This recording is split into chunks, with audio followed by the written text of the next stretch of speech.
Romans 8:28 says, and we know that in all things God works for the good of those who love him. When individuals believe that their suffering is not random or wasted, they can find strength from God. They can receive strength from God to endure. I believe that there's a grace that God releases to every believer to be able to endure whatever they go through. I like to tell people my suffering is not in vain. Anything I go through has purpose and design to it, and God purposes to use it not only for my growth, but also for his glory.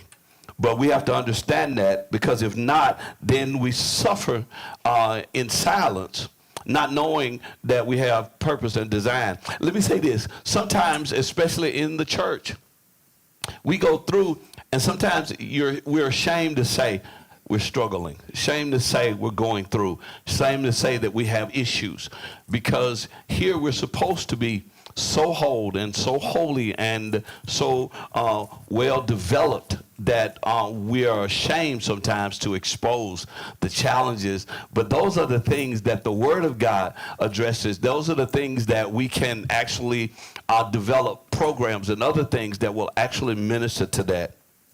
Faith and restoration concerning our mental health.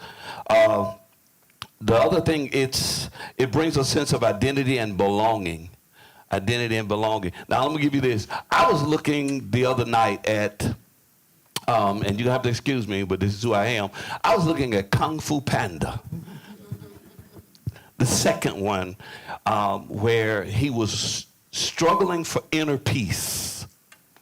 And a part of his strength and power was on lockdown because he did not know who he was. He did not know where he came from. So he had nothing that helped him. And even his teacher, who was struggling to gain inner peace, did not give him the solution of how to find it.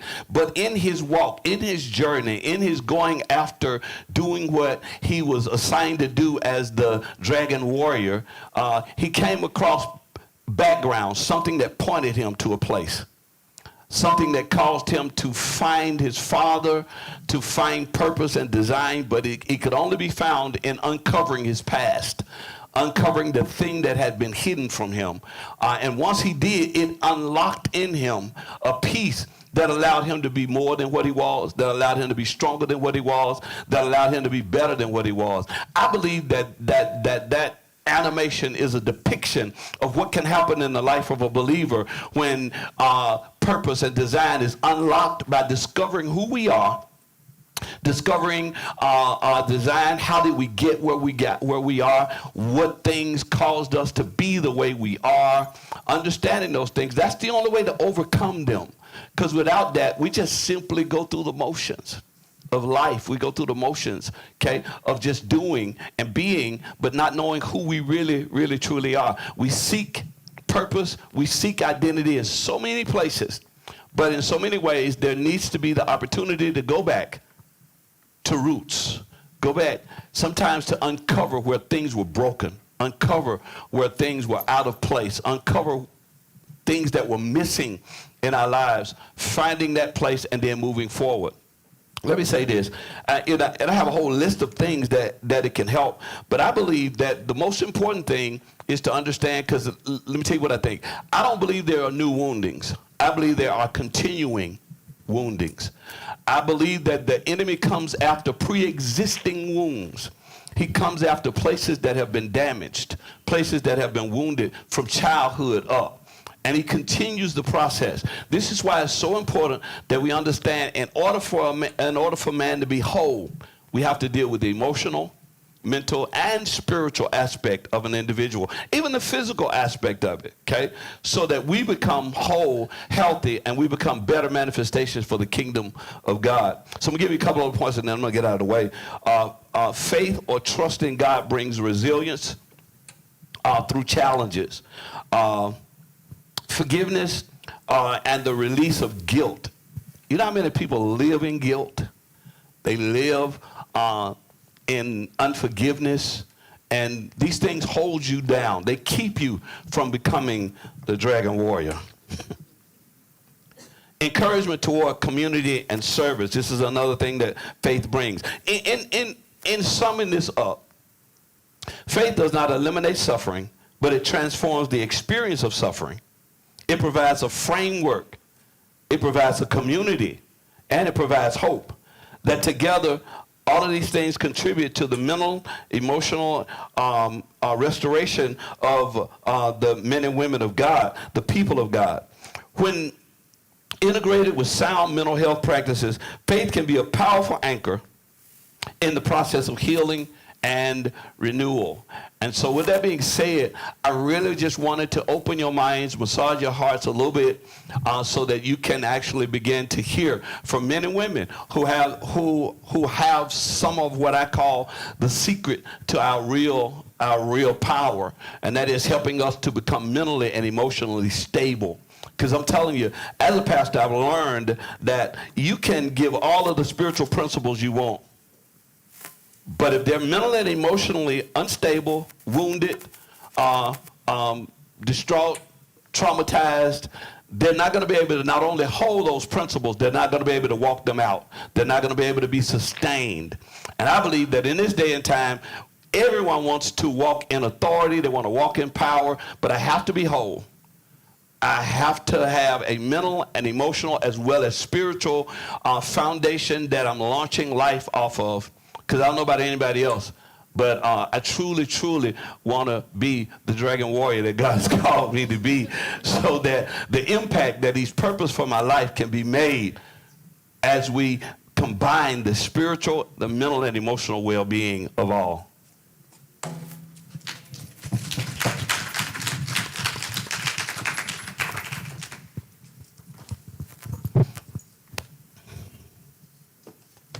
All right.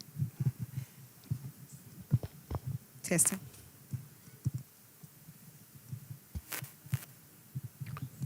Hello. Testing. Okay, you can't hear me. All right. Next, we're going to have our panel introduce themselves from left to right. Hello. Okay. Okay, great.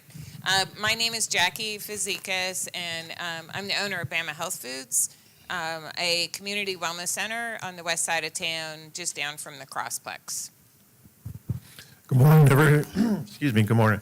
My name is Ian Henyon. I'm COO at Longleaf Recovery and Wellness, and we are a outpatient provider of mental health and addiction treatment services. And we have 4 locations in Alabama, 2 in the Birmingham area, 1 in Huntsville, and 1 in Spanish Fort. Good morning, everyone. Good morning. My name is Brian Fisher, and I'm with Community Bank. Community Bank is a fairly new financial institution here in Birmingham. We have 2 locations, one in Liberty Park and then the other in Shades Creek Parkway. So all the way at the end of Lakeshore, right before you go into Mountain Brook, is where I am located. We actually moved to Birmingham in 2019, so we've been here for about 6 years. I've been working for Community Bank for the last 3 years. I'm a native of Birmingham, so actually grew up, in North Smithfield Manor, which is not too far from here. So very familiar with the area, and I'm excited to be here. We have a lot of products and services that can help with mental health and stabilizing your finances. So thank you guys for having me. Good morning. I'm Chandra Gachuru, and I'm with TC Counseling, and we have 2 locations. One is in Roebuck, and the other one is in our Ansley office, and we service adults and children. Of course, I'm Victor Hill, Senior Pastor here at Providence Christian Ministry, and we serve all ages. Good morning. Ooh, y'all so dry. Let's try this again. Good morning. Good morning. Good morning. My name is Chandrika Cook, and I am with the Black Women's Mental Health Institute. I serve as the Director of Clinical Services, and I also serve as the Project Manager of the Faith and Health Collective with the Black Women's Mental Health Institute. We offer free counseling service throughout the whole state of Alabama, and we have a 5-fold, I don't know, that was a little churchy right there, Bishop, 5-fold. It's okay. I'm sorry. The church had came over me. We have 5 pillars, stages of how we offer counseling, and we're super excited to be here. Good morning.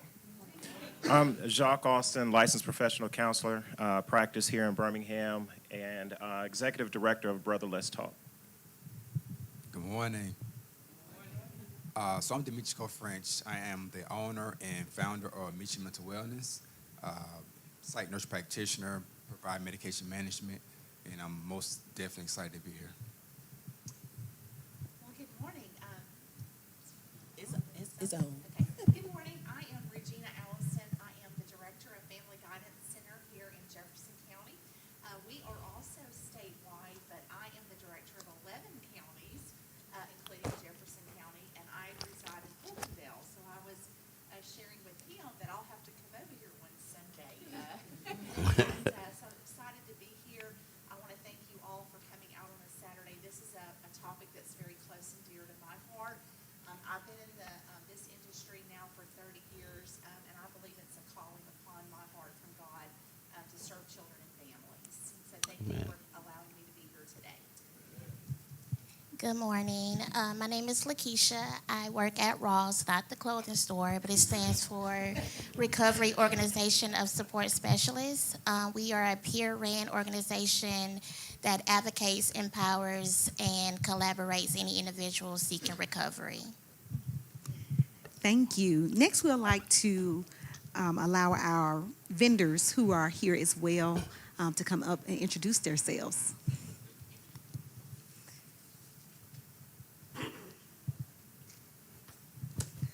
Good morning, everyone. My name is Latoya Ransom, and I am the owner of May's Sweet Treats. So if you've seen the table out there with the jars, those are actually cakes. And I have 5 items with me today. I have, I forgot, red velvet, German chocolate,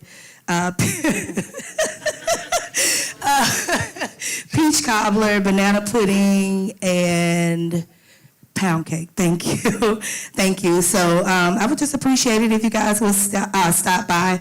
I started this business in 2018, and it is actually to commemorate my grandmother who passed in 1997 to domestic violence. And so this was something that I wanted to start to commemorate her. And so I just thank God for this opportunity, for Pastor Tina for inviting me, and for Bishop Hill as well. And of course, my Providence family. I love you guys and I appreciate you. Amen. I have my red velvet already. I beat you to the punch. We have any other vendors? Hey, good morning, everyone. Glad to see everybody out. Y'all look beautiful. I appreciate all the panelists. I love y'all. Thank you so much for coming out. I really do. For those that do not know, I'm Varick Taylor, and I'm a licensed therapist in the state of Alabama. I'm also the owner of Root Impact Wellness. And so we're a counseling practice where we have 2 other licensed therapists. We're in the process of adding another, but we treat individuals. I hate to say treat, but we seek to heal individuals. We do families, family systems, and we also we do couples, which seems to be a hot thing, and much needed. And so I'm also on staff here with the church, basically organizing what we call the small group.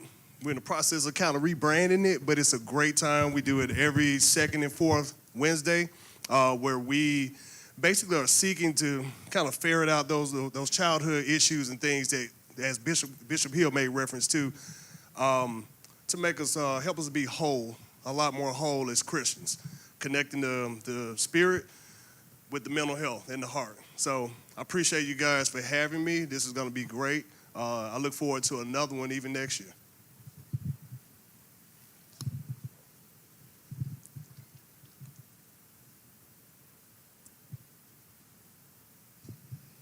Good morning.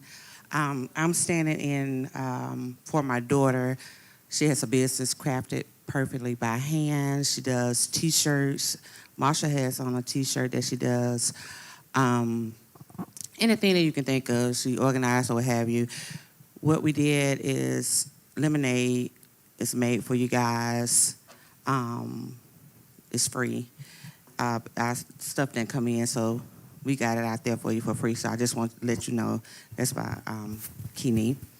And I just want to thank Minister Tina and Bishop allowing us to have this here. And we just look forward to what's getting ready to happen here on out. I don't think it's going to be like next year. We probably do have some more throughout the year because it's much needed, the mental health awareness. And so I just thank you guys. Good morning. Hi, everyone. My name is Tanisha Mitchell, and I am so excited to be here. I'm the owner of the Glory Agency, and that is a consulting firm that helps people become healthy and whole in every area of their lives.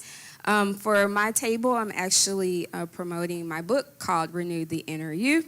And the purpose of this book is to provide practical tips to people on how to become healthy, specifically by identifying negative emotions that they might be experiencing, but identifying, once you identify those emotions, but also having two strategies, practically applying strategies to address those emotions, but also biblical and principles and scriptures. So there's very short chapters on purpose because we live in a very microwave type of world. So people want information quickly. So the purpose of this is to provide that information quickly, but really marrying both spiritual and practical steps to help people deal with those negative emotions. So I look forward to meeting you as you come across the vendor tables. And thank you so much for the opportunity.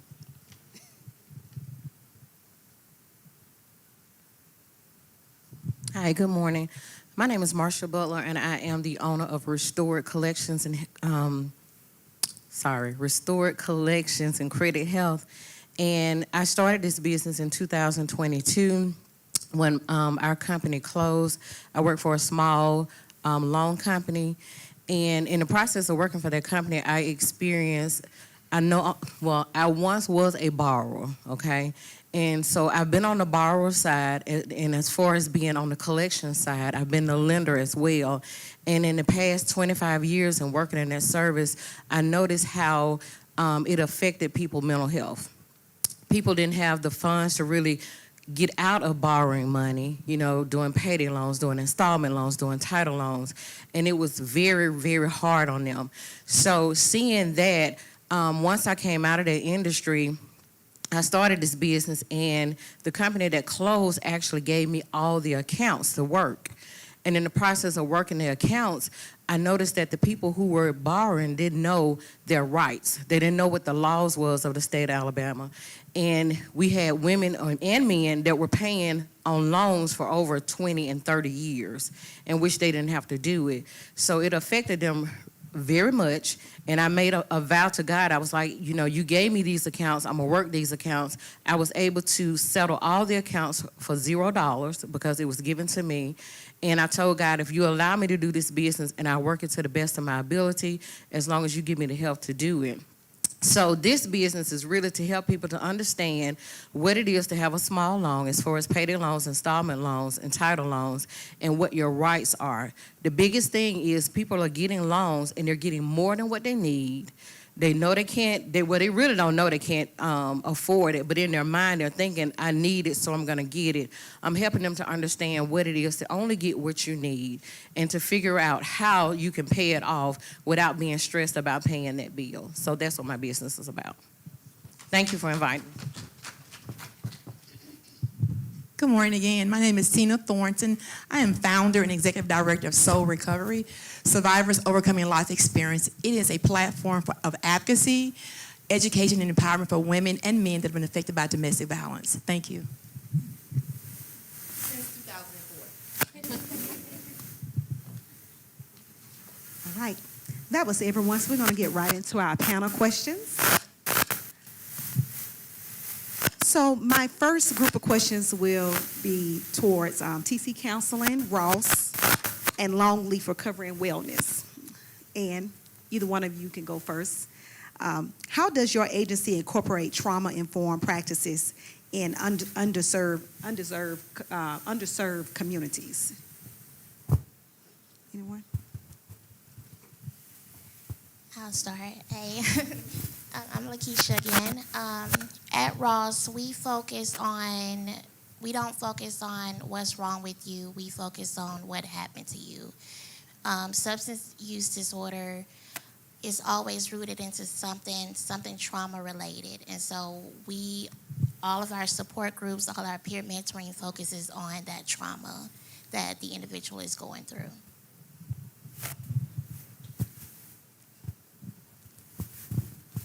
Would you like, anyone else would like to add? Sure.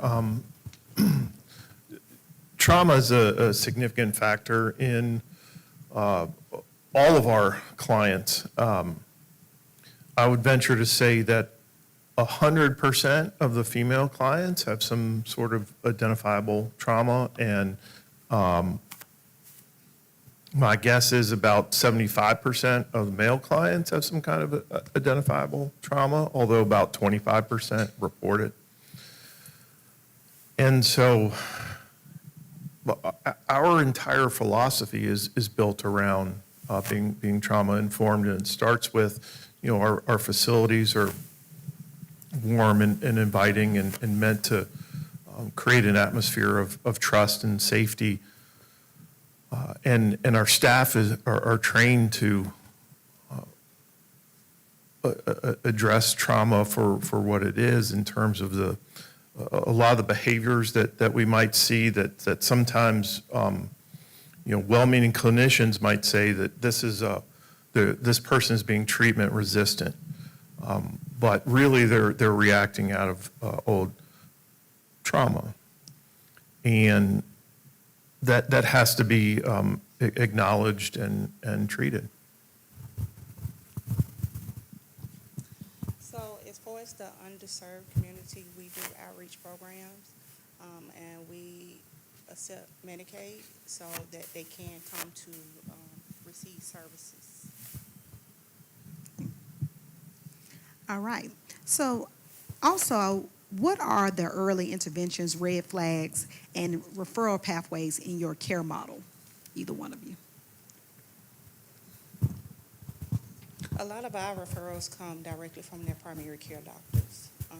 And once we receive them, then they're assigned to different therapists to address whatever issues they may have.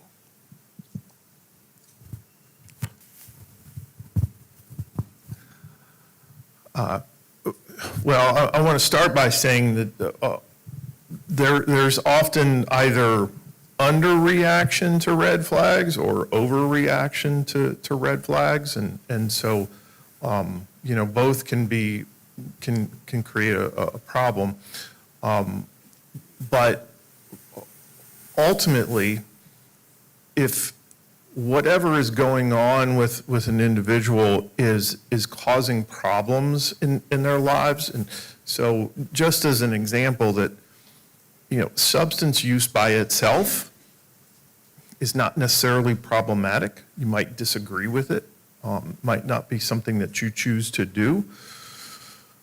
But I see often a lot of parents, as soon as they find, the cannabis vape pen in their children's room, which isn't great, but all of a sudden it's like, the world is coming to an end. And it's like, no, these are some normal behaviors. But, red flags certainly, problems in school, problems with your jobs, interactions with the law, and certainly, talk of wanting to harm themselves or end their lives, and those types of things are very serious, and we need to take them seriously. And as far as, the referral pathway, we get referrals from various sources. What I want to tell you is that if you see some of these red flags, you can give us a call and say, hey, we're not quite sure how to handle this situation. And my response to you is, well, why don't you come on up and talk to us? We will, we can do some assessing, and we're going to make some recommendations based upon what we think you need, even if it's not with our organization, because we think it's important that we get you the help that you need. Yes. Back off that. So, from my experience, I do medication management, but for trauma, it's one of the hardest mental health illness because a lot of people don't even know they experience trauma. It could be their regular upbringing in their household, and then they beat somebody else in a different household demographics, and they realize like that's not normal. So a lot of people go through trauma daily and don't realize it's trauma. So I guess first thing you got to do is recognize that you are going through some trauma, and especially talk to one of the mental health counselors. I always go to a professional because everybody got their opinion, but opinions, you know. But yeah, seek professional help with that once you realize that you are. Once you realize that you are experiencing any type of trauma. But like, for instance, I work at the detention center, and a lot of those kids, their everyday life is probably violence, and that's normal to them. Mm-hmm. But they experience nightmares. They don't trust people. They have a lot of paranoia stuff going on. Just life in general is not normal for them, but to them they feel like it's normal because that's what they do every day, all day. Just violence, drugs, sex, alcohol, just anything that's accessible to at that time that's not legal.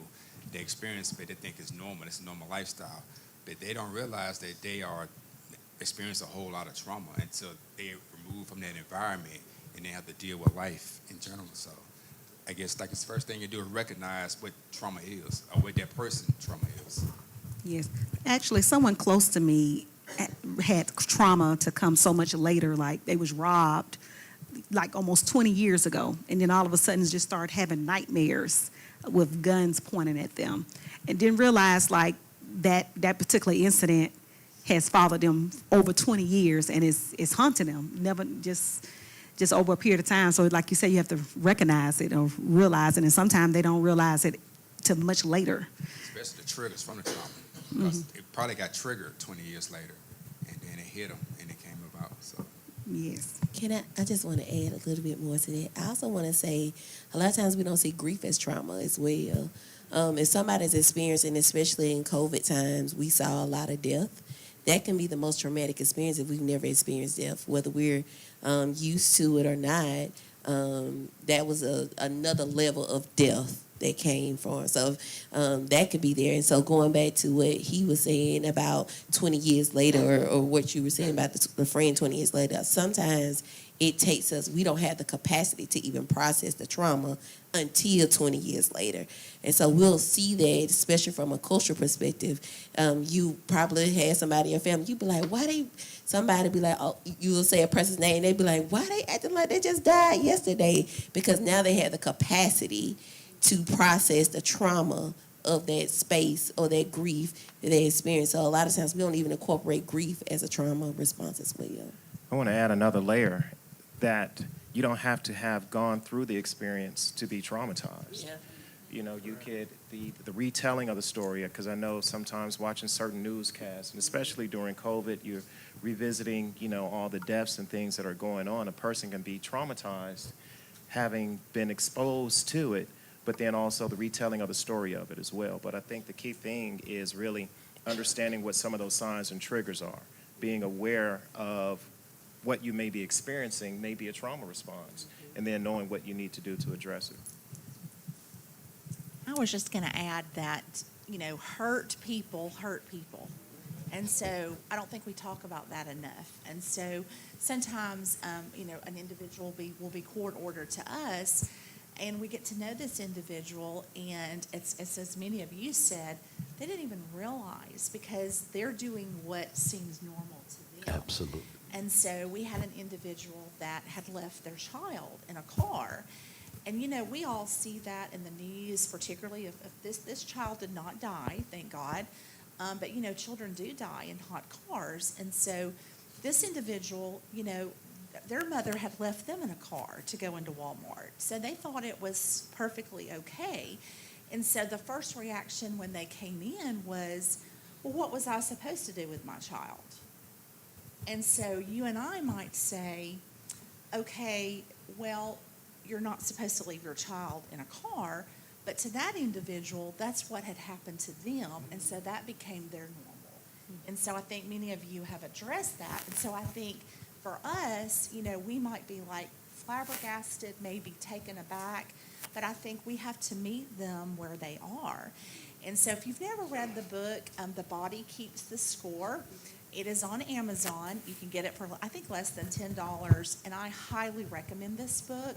It was very eye-opening to me. And so for my team, it's mandatory. When you start employment with me, you have to read that book. And we use this book, and so it's called The Body Keeps the Score. And again, I think, you know, you and I, you know, again, we all have our own, we were all raised, you know, differently per se, and we all bring things to the table. And so I think nobody really wakes up, I mean, there might be a small percentage, but I don't think anybody wakes up saying, I'm going to abuse my child today. Have you experienced that? I mean, people just don't wake up and have that. Now, there could be a small percentage, but I think that they just don't even realize it. And I think, again, hurt people. And so even with my own children, I'm not their birth mom. I'm their bonus mom. And with them, they experience childhood trauma. And so they're now grown adults, and we have these conversations about them raising their children. And so they look to me to help them break some of these cycles. And so, you know, they see me as a safe place. And so I think many times people also have to find that individual that they feel safe, because particularly if you have disciplined your child and maybe you went a little too far, who do you want to go tell that to, right? And so you have to find that safe person that you can have those conversations so that you don't do it again.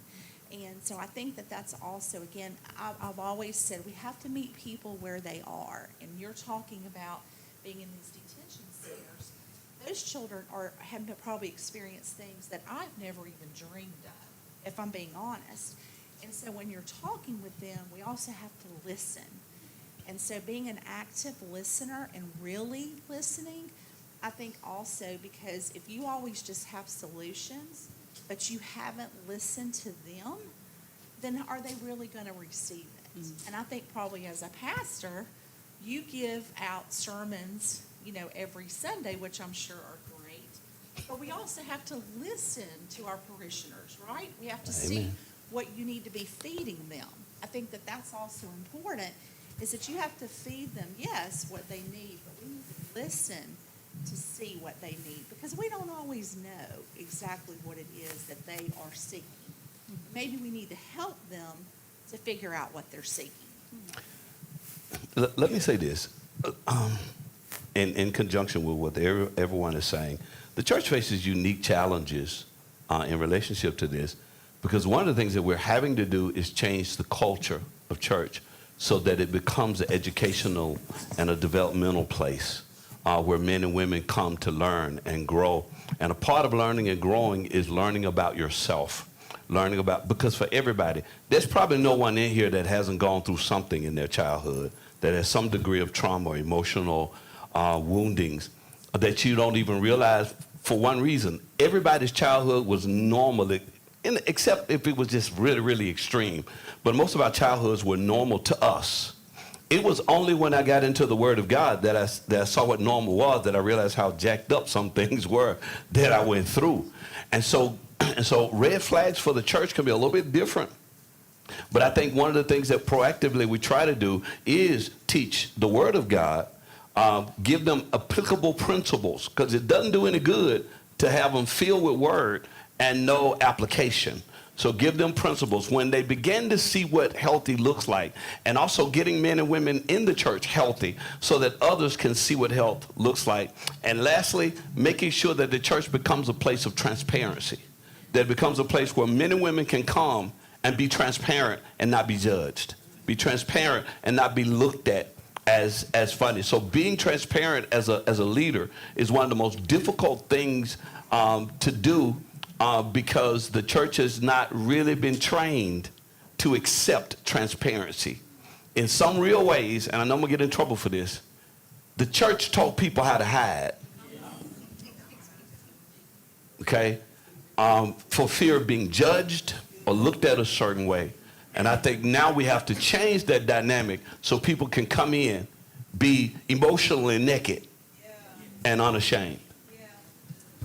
I think it's important too, and thank you for defining trauma as an emotional wound. Yeah. And this can occur either as a one-time event, so say a violent assault, or it can be chronic. It can be a household that is violent or bullying or that type of thing.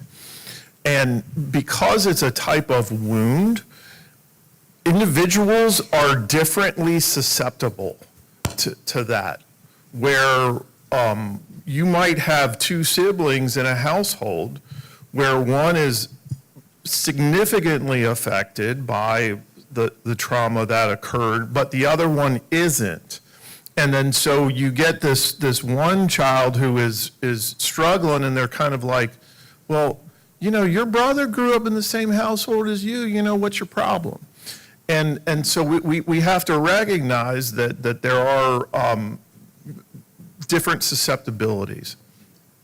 And there is such thing as intergenerational trauma.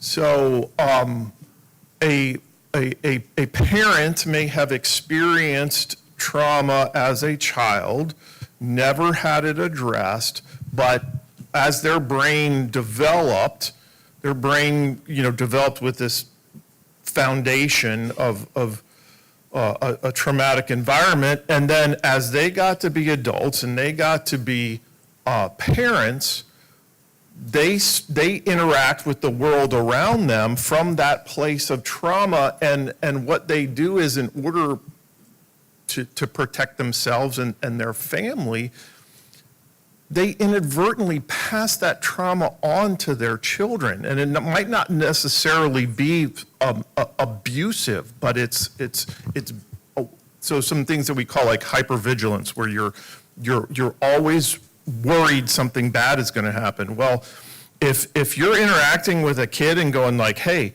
something bad's going to happen, something bad's going to happen, something bad's going to happen, then that child is going to feel that. And so sometimes we assess individuals, and we do a trauma assessment, and they score negative for trauma, and we're kind of scratching our heads, and then we can go, any of your parents experience trauma? And they're like, oh yeah. And you're like, okay, there it is. So I think those two things are really important to consider.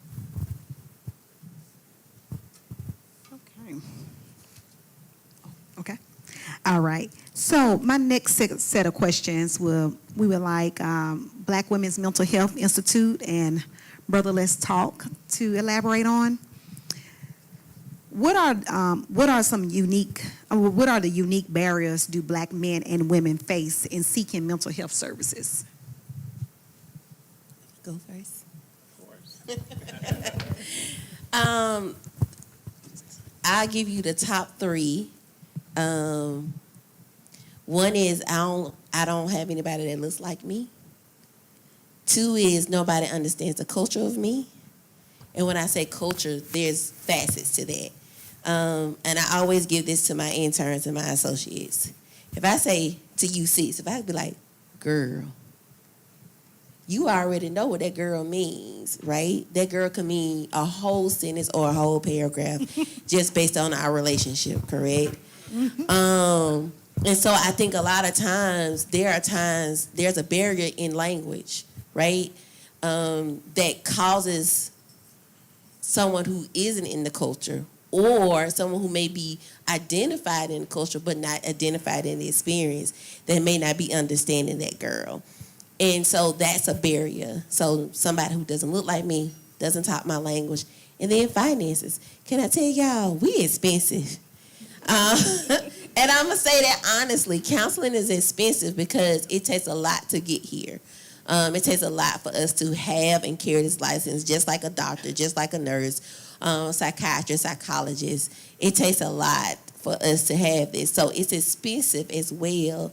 And then the second thing is the accessibility.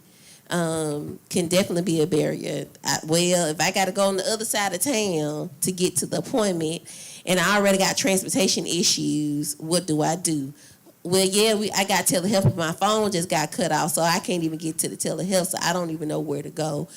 So I definitely think those are definitely some barriers that I've seen on our side. And I'll echo those as well.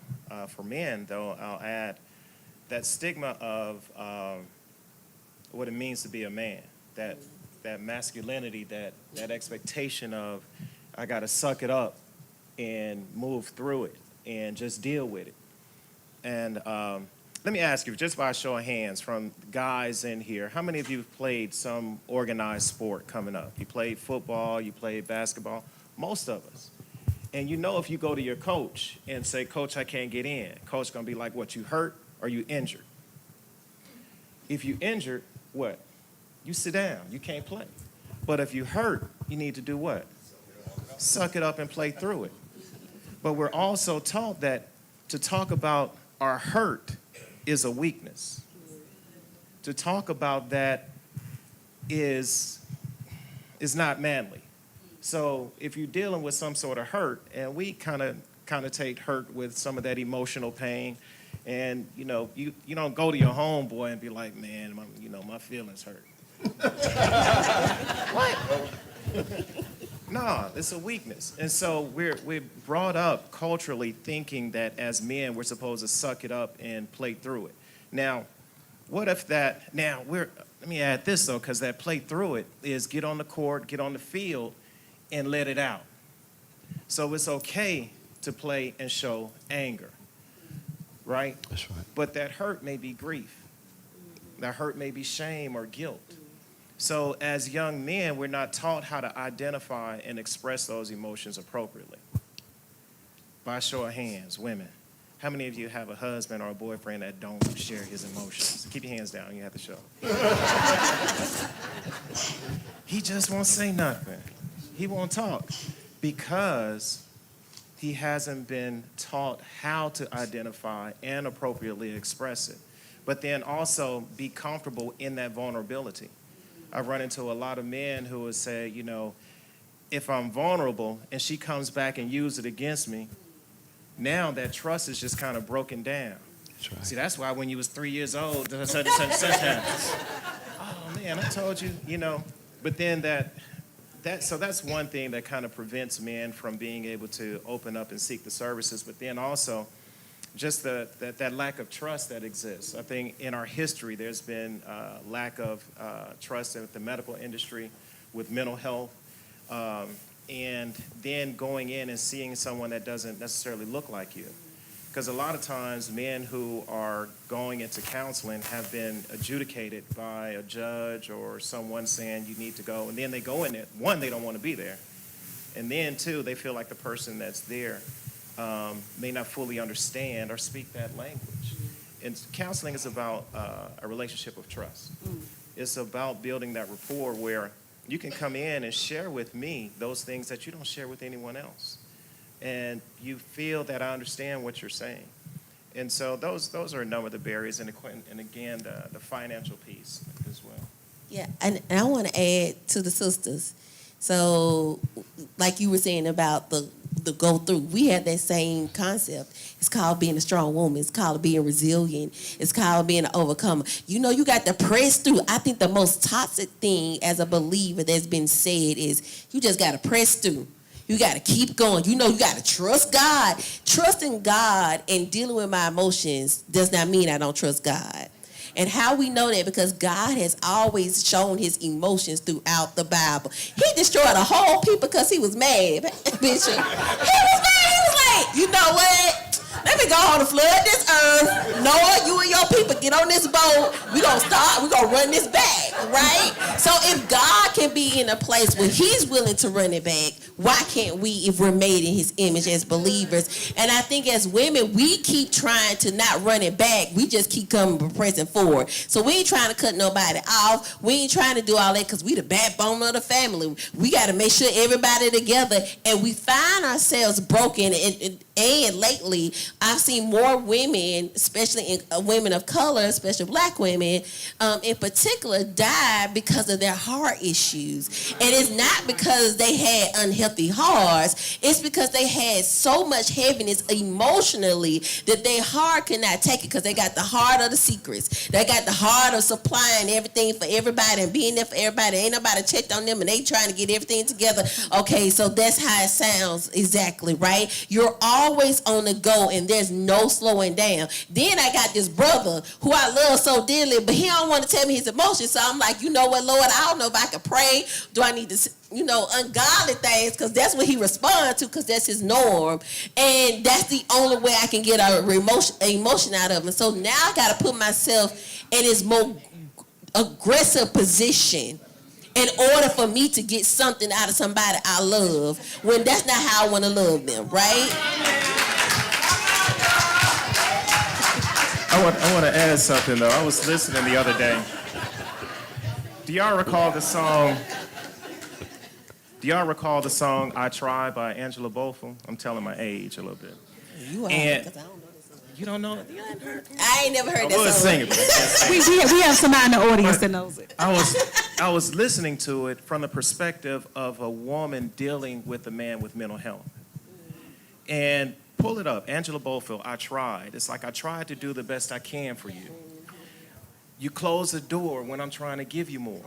And so he doesn't know how to, though. He doesn't know how to identify first what it is that I'm feeling and then be able to speak on it. But I want to add this, though. I love this platform. Having this conversation in a church wasn't always possible, wasn't always thought about. I remember years ago, I worked for a company. They're still in existence, Community Grief Support, and they offer free grief counseling, individual and group. But during this time, there was a grant. They were trying to put community grief in the black community.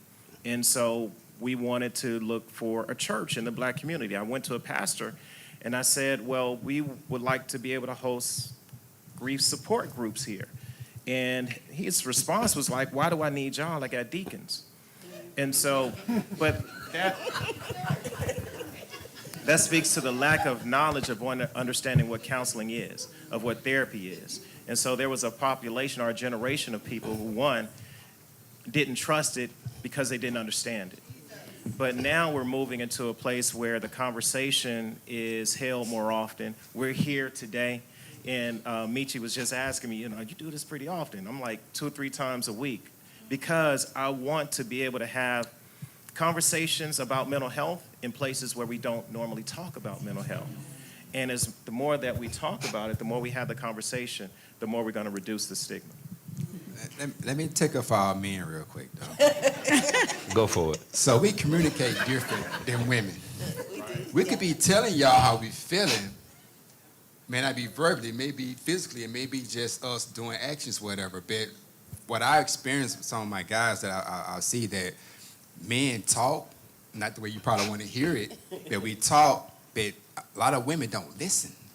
They don't listen. It's like most women are on the defense, in a sense. If we say something, you're going to have a rebuttal to come back at us. So that's when we shut down. So, but we do talk. We just have a way of talking. But you okay, so I hear And that's you. when we have to communicate. So Yeah. we figure out how I talk. Yes. And Yes. know what I'm Right. saying? Instead of Absolutely. At each other. Here comes the rebuttal. Yeah. No. See, that's not a rebuttal. That's not a rebuttal. This was the amen. This was truly the amen. No, I totally agree that there is a space that again, but it goes back to it goes back to you being the provider and me being the solver, right? I'm the problem solver. You're the provider of the problem. And in my mind, I'm trying to solve what you have provided me. It's because my goal is to make sure that everything runs smoothly. That may not be your plan from God for you to be that person. Right, but here's the thing. That's the thing that we have been, this culture, right? Normalized that we are the it. That we are the everything. So if I allow you to be in my space, I'm trying to figure out how I could be it for you. And so it's not that I'm not listening all the time, because there are some sisters that don't be listening sometimes. It's not that I'm not listening. In my mind, because the normalization of who I am is that, okay, he's telling me this. Okay. Now how I'm gonna solve it? How I'm gonna make sure he good and he feels secure and he feel trusted? What do I do? So my asking you questions about it may be nagging to you, but in my mind, I'm trying to solve a problem. And that's where the conflict comes into place, because you have laid it nagging. I'm trying to be an advocate. I'm trying to figure out how to be here, because you ain't told me how to be here. You just told me what the problem was. So my mindset is, okay, so how do I make this where this is a safe space for him? How do I trust this? Okay, you telling me don't get mad. Tell you how to do this. All right, don't just sit here and be quiet. So I wonder if that's an upbringing, because in my upbringing, men are the ones who try to resolve issues, solve problems, be the provider, and try to figure out things. It's not the woman that does that, so it could be an upbringing. Absolutely, because I am a product of a single parent. So in my mind, as I prepare to get married, guess what? Okay, I got you. I know you're supposed to be the provider, but in my head, I'm looking for a plan B. Holy Spirit, give it to me right now. Because I need to make sure that I got it just in case, because he's not going to fail, because, baby, I'm going to make sure you look good, but I'm going to have that backup plan. And so that's the mentality of some women, right? Is that I'm that person. And so I'll let you lead, but in your leading, I'm still trying to look for the resolution. And there's a leg, right? Because, again, my norm is I got to move out the way to give you the space to lead, because I've been the leader of everything in my life thus far. You know what I'm saying? So culturally, I got to let you lead, meaning that I have to surrender my will to the situation and be to a place that I understand the value of who God called you to be for me in that moment. That's a let.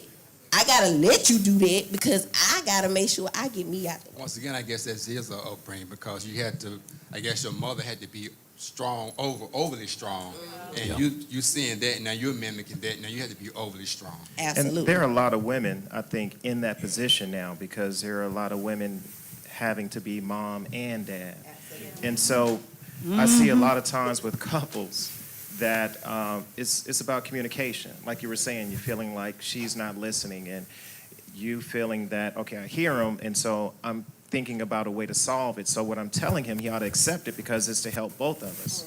But he'll probably be like, well, I'm supposed to be the leader. Why are you coming up? So primarily where I start with every couple is the communication. Because I feel if you can effectively communicate, you can resolve any issue.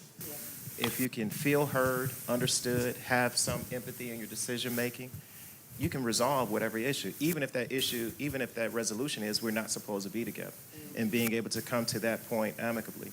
But it's about how to communicate with one another. Can I say this? This has been great. This has been really great. We do have another issue, though. That's the issue that exists between a man and a woman believing they can be everything for each other. And it's impossible. It is one of the reasons that men need men and women need women.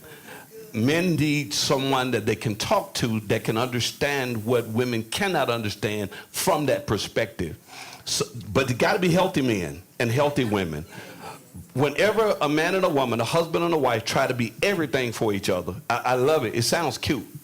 My wife is my best friend. Okay, she should be in the arena of the marriage, but she cannot be your all in all best friend, because she can't carry the weight and the responsibility of some things that you need that she cannot provide.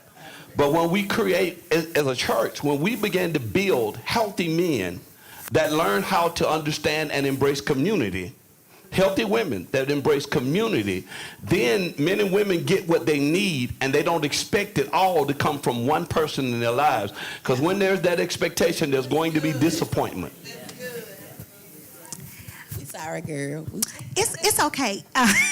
It was good. You know, I hate to go far back, but the two statements that were said earlier about the finances, the barrier, and also wanting to find someone that looked like me, that understand me. I wanted to go into the financial part, because, you know, I remember a few years ago when I wasn't working, I went to go get free counseling, but it really wasn't free. And so So I wasn't working, and they asked, "What's your monthly income?" You still had to pay something at that time. It was impact, not to call them out, but it was impact counseling. It was impact. But the thing about it is, I want to know, does any of you have like actual free, or do you have to show proof of? So we do free. Here's the thing. What we've learned, and this is a burn moment. And this is the why for that, right? A lot of times, I'm gonna say this real mean, like, no. It's gonna be respectful. Y'all know when we get hold of something free, we abuse it. Right? And so we need you to invest to see what you invest. So if that's investment $1, we need to know that you're invested in it so you don't abuse what's free to you. Because there's somebody who really wants to be here, who really wants to do this. And I'll give you the primest example. So we do free services throughout the state of Alabama. And so the one thing that I've learned in us building this program is if we don't get them an investment, they'll make an appointment and cancel it. They'll make an appointment and cancel it. They'll make an appointment and cancel it. They'll make an appointment and cancel it. But they be like, but I still need the services. But there's no investment because now you're wasting time because that appointment could be for somebody who really needed it. And so that investment, whether it's $1, $5, whatever it may be, is so that we have your commitment, right? Because you don't play about your money. You don't play about your finances, okay? Banker, they don't play about their finances. And so because I know you've invested that part in this, I know you're serious. Does that make sense? Mm-hmm. And so it's not that we have total free counseling, but what's your investment in this? Because you showing up ain't just the investment. We got to see something else in that space. I hope that makes sense. We just recently halted free counseling. We did it for about 3 years, and just recently stopped because the grant funds ran out, but it was totally free. We'd contract with providers and pay the provider for the client to come. Now, we had some cancellations, and then we had some people who were like, we did it on an EAP model, EAP, employee assistance, where, and a lot of you, if you have insurance, you may have an EAP available to you, where you have anywhere from 3 to 10 sessions that the agency will pay for. And so we would pay the provider for a certain number of sessions, and then if they wanted another authorization. So it was totally free. We didn't ask for anyone. And there are a couple of other agencies. I think Renew Birmingham and Ensley provides free counseling as well now. So Family Guidance Center, we do offer, and we also do the EAP model.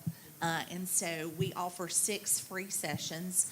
And what happens is they just have to call the 945-6000, and you'll speak with any of our staff. And so what happens is we do an intake and assessment. Now, if someone has insurance, then we look for providers because we feel like if they have insurance, then perhaps they can tap into that. So we're really trying to reach those individuals that really have no resources. And so one thing that we do is that if they miss a certain number of sessions, then they have to go on a waiting list because, as you say, so there's that investment piece. Now, of course, if they're in a crisis, if they're saying they're going to end their life, that's totally different. And we're all equipped to deal with that. But one thing that we've learned over the years is that sometimes they might cancel that first session just because they're scared, right? And so they don't know what to expect. And so we will give them a grace, or sometimes things happen, maybe somebody got sick or something like that. But we do have some parameters there because, again, they have to invest. They have to be willing to invest. And what I will say is that we've seen some really remarkable things to happen. So we will do the 6 free sessions. Now, let me say this. We will get to, say, session 5, and maybe their life falls apart.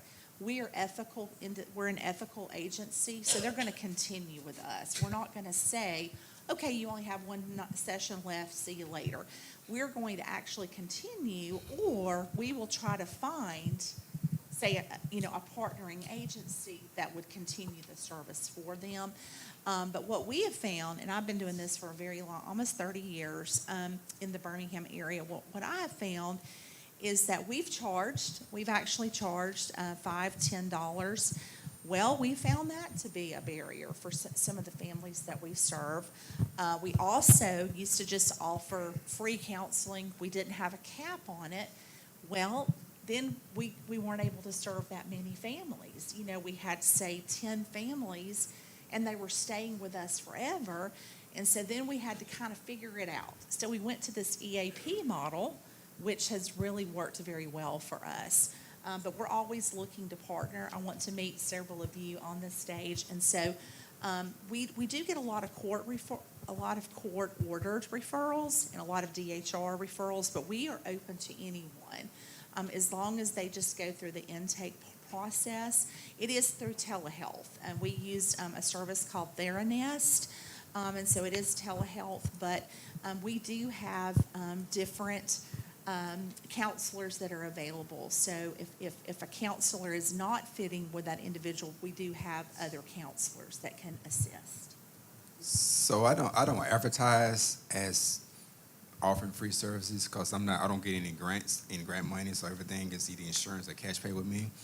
But I have several clients where I have provided free services. I mean, multiple services from them. And I also provide medication to a lot of those clients.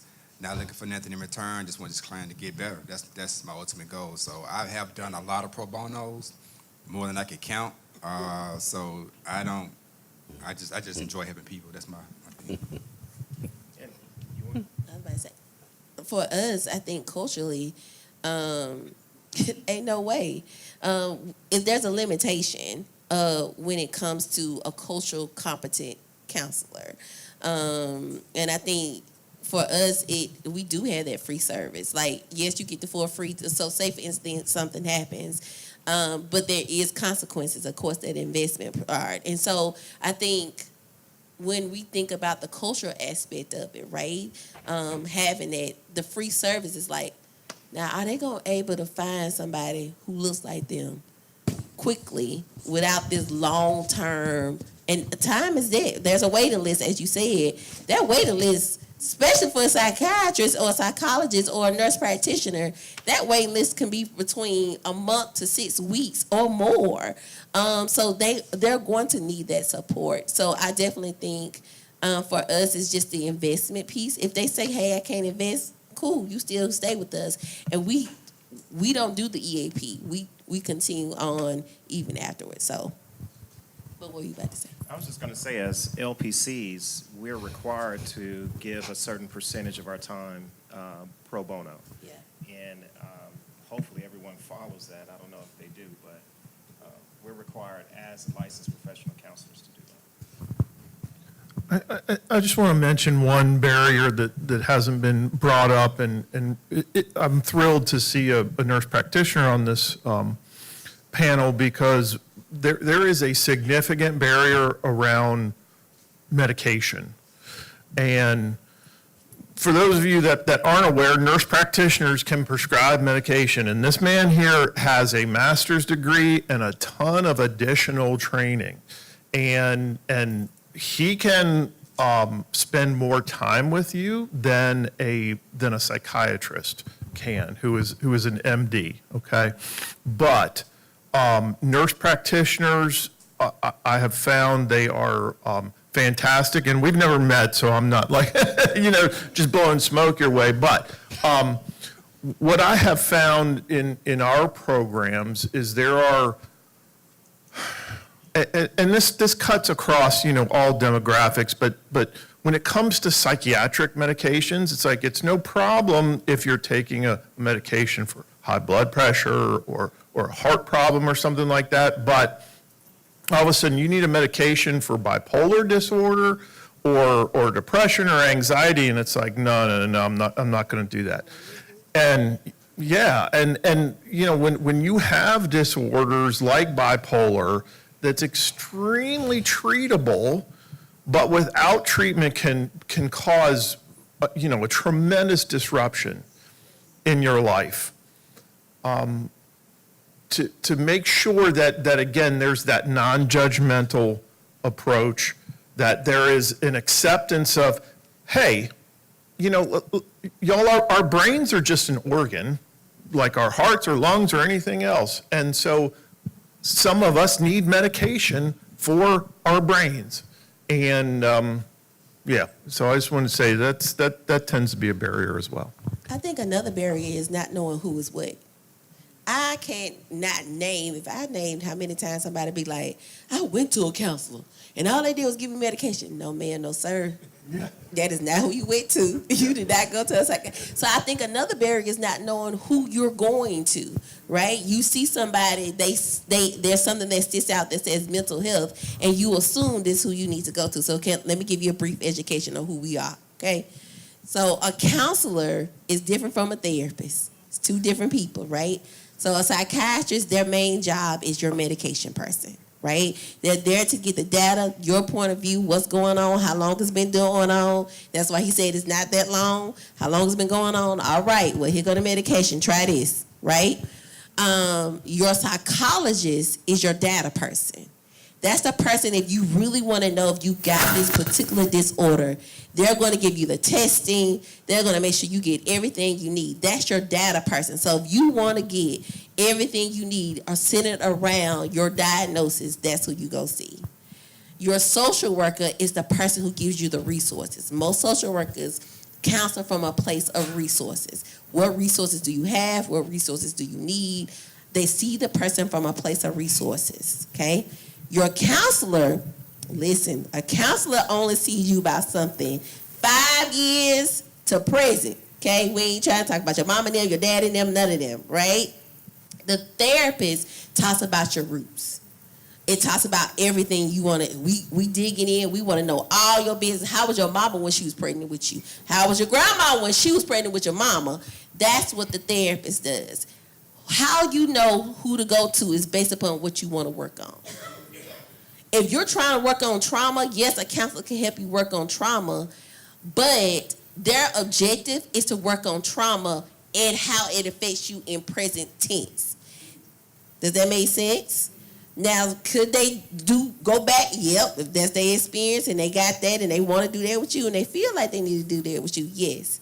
But their main objective is the present tense. This nurse practitioner, he is going to sit with you. He going to get you the information. He going to probably send you to a psychologist too, because he probably need a little bit more data, because he probably like, is this trauma or is this temporary or is this a permanent situation, right? Because you can have temporary anxiety based around a situation. It could be situation. You can have situational depression. So I think a lot of times what happens is we are not going to the right people, which is creating a barrier as well. Okay, thank you. All right, our next questions will be towards Lighthouse Mental Wellness and licensed grief counselor.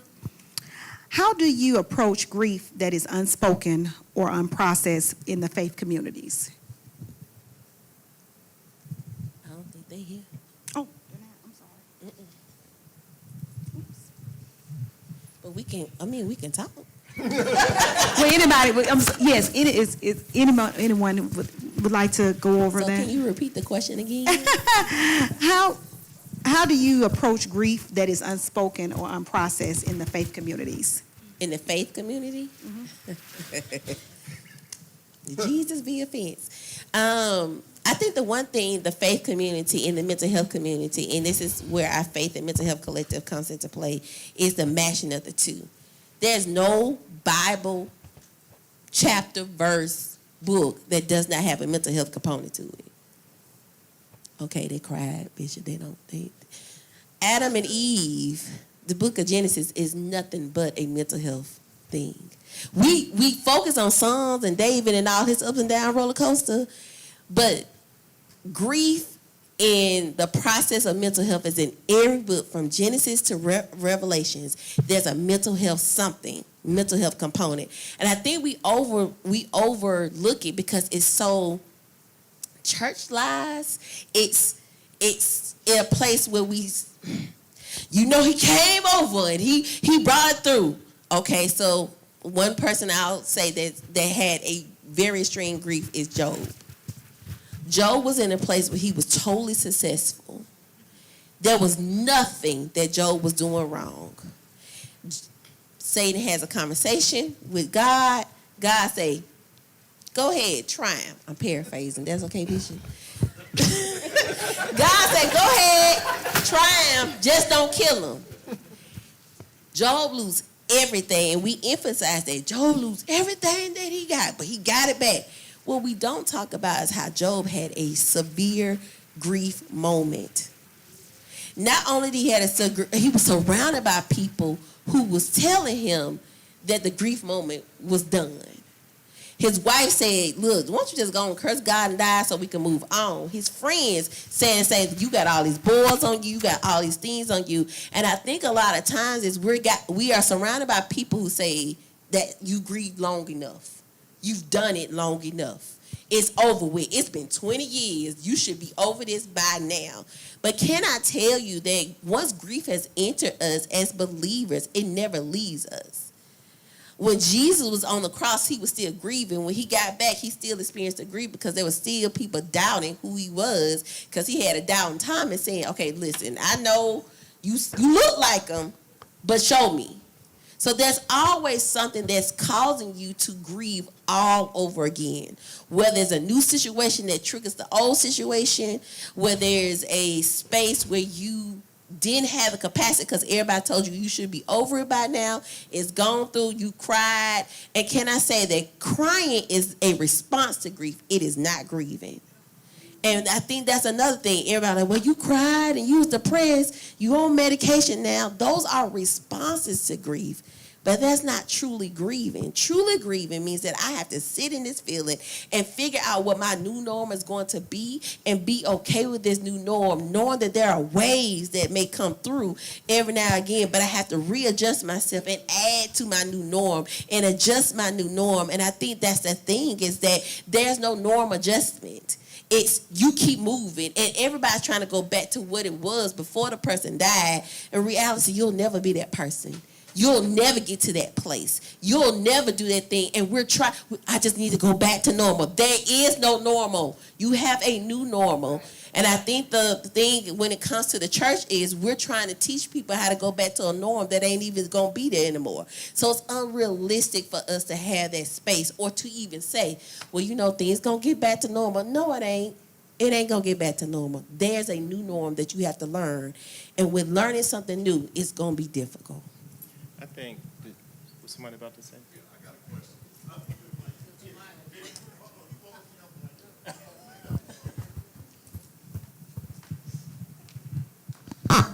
Just because I know we got a lot of different people. I was thinking to myself, how would mental health, how would say the holistic approach and maybe even finances, what sort of effect do they have on mental health? And maybe I'm looking dead at you, so I'm sorry. May want to hear from Brian and like to know. What do you think? Yeah, so I think that was a question that someone was going to ask. I think the moderator was going to ask, but it has a profound effect. So your finances, financial literacy, stability, that has a profound effect on our mental health on a daily basis. I think when the lady came up and she spoke about, the vendor came up and she spoke about the title loans and the payday loans and everything that are available and people paying on those loans for 20 years. That truly happens.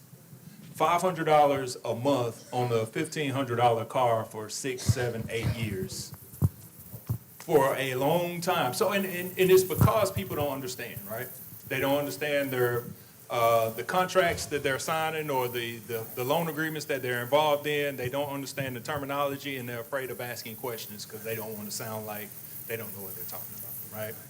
And so that point of shame or that point of pride, it really does get us or cause us to be in a situation to where it causes a downward spiral, because if our finances aren't stable, it gives us additional, because it is a compounding effect. So it gives us additional depression, gives us additional stress in our lives. So when that then affects our career, it then affects our money, and it just continuously spiral down from that point.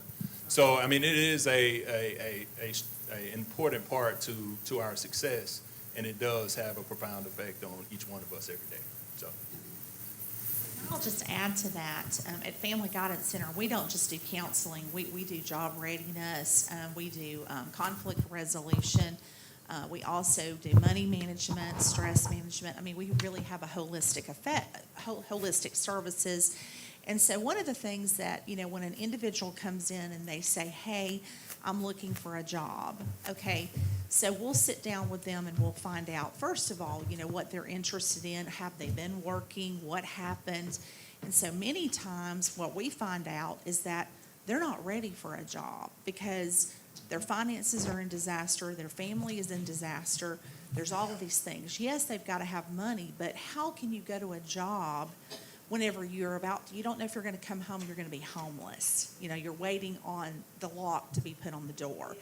And so how can you put yourself in that person's shoes? It would be difficult to put on clothing, go put on a smile, work your 8 hours, and then come back and your belongings might be set out on the street. So one of the things that we do is we try to address all of those things. And so I think it's important, so the mental health component becomes very important. Of course, this person's got to have money, so we might talk to them, hey, is there a family member that would allow you to come stay there just until maybe if you even have, if we help you to have a contract where you can stay for 6 months, because we can help you get a job, but what about all these other things?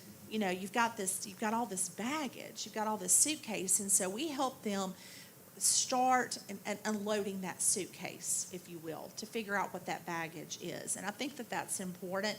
I will sometimes, meet people and they say, oh, well, what do you do? And I, try to explain it to them. They're like, oh, so you just tell people to go get jobs. Well, there's a lot more to that, Yes, having a job, it makes us feel good, makes us feel, obviously we have these obligations, but you may have an individual that's been married, say 25 years, and, they were the engineer of the home, right? They were, and so then their spouse comes in and says, I'm done, I'm leaving. And this happens a lot. And so then this individual comes in and says, well, I have a degree in this, but I haven't worked in 20 years.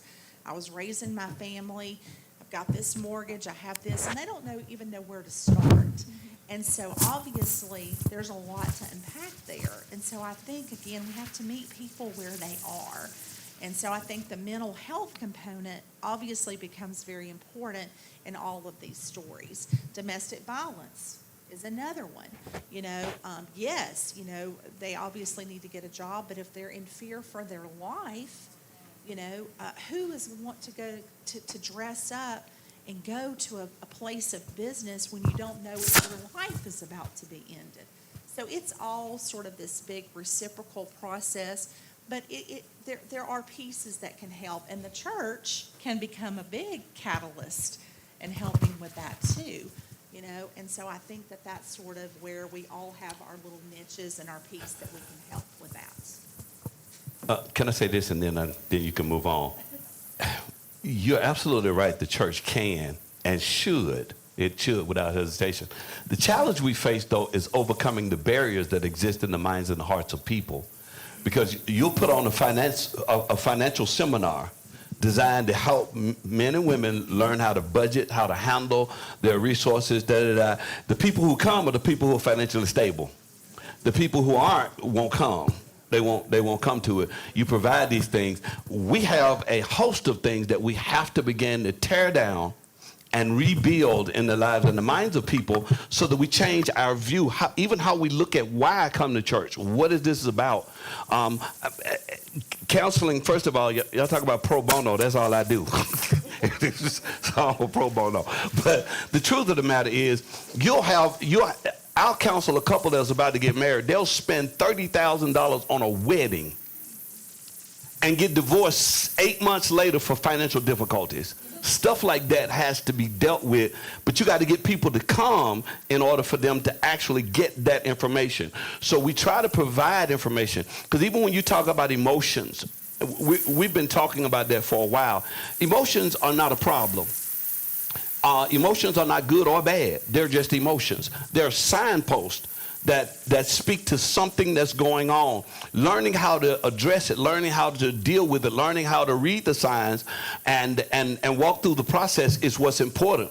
And so we even teach those kinds of things, because shouting is not enough for me. It's not. You know, we've gotten the worship down, okay, and everything else.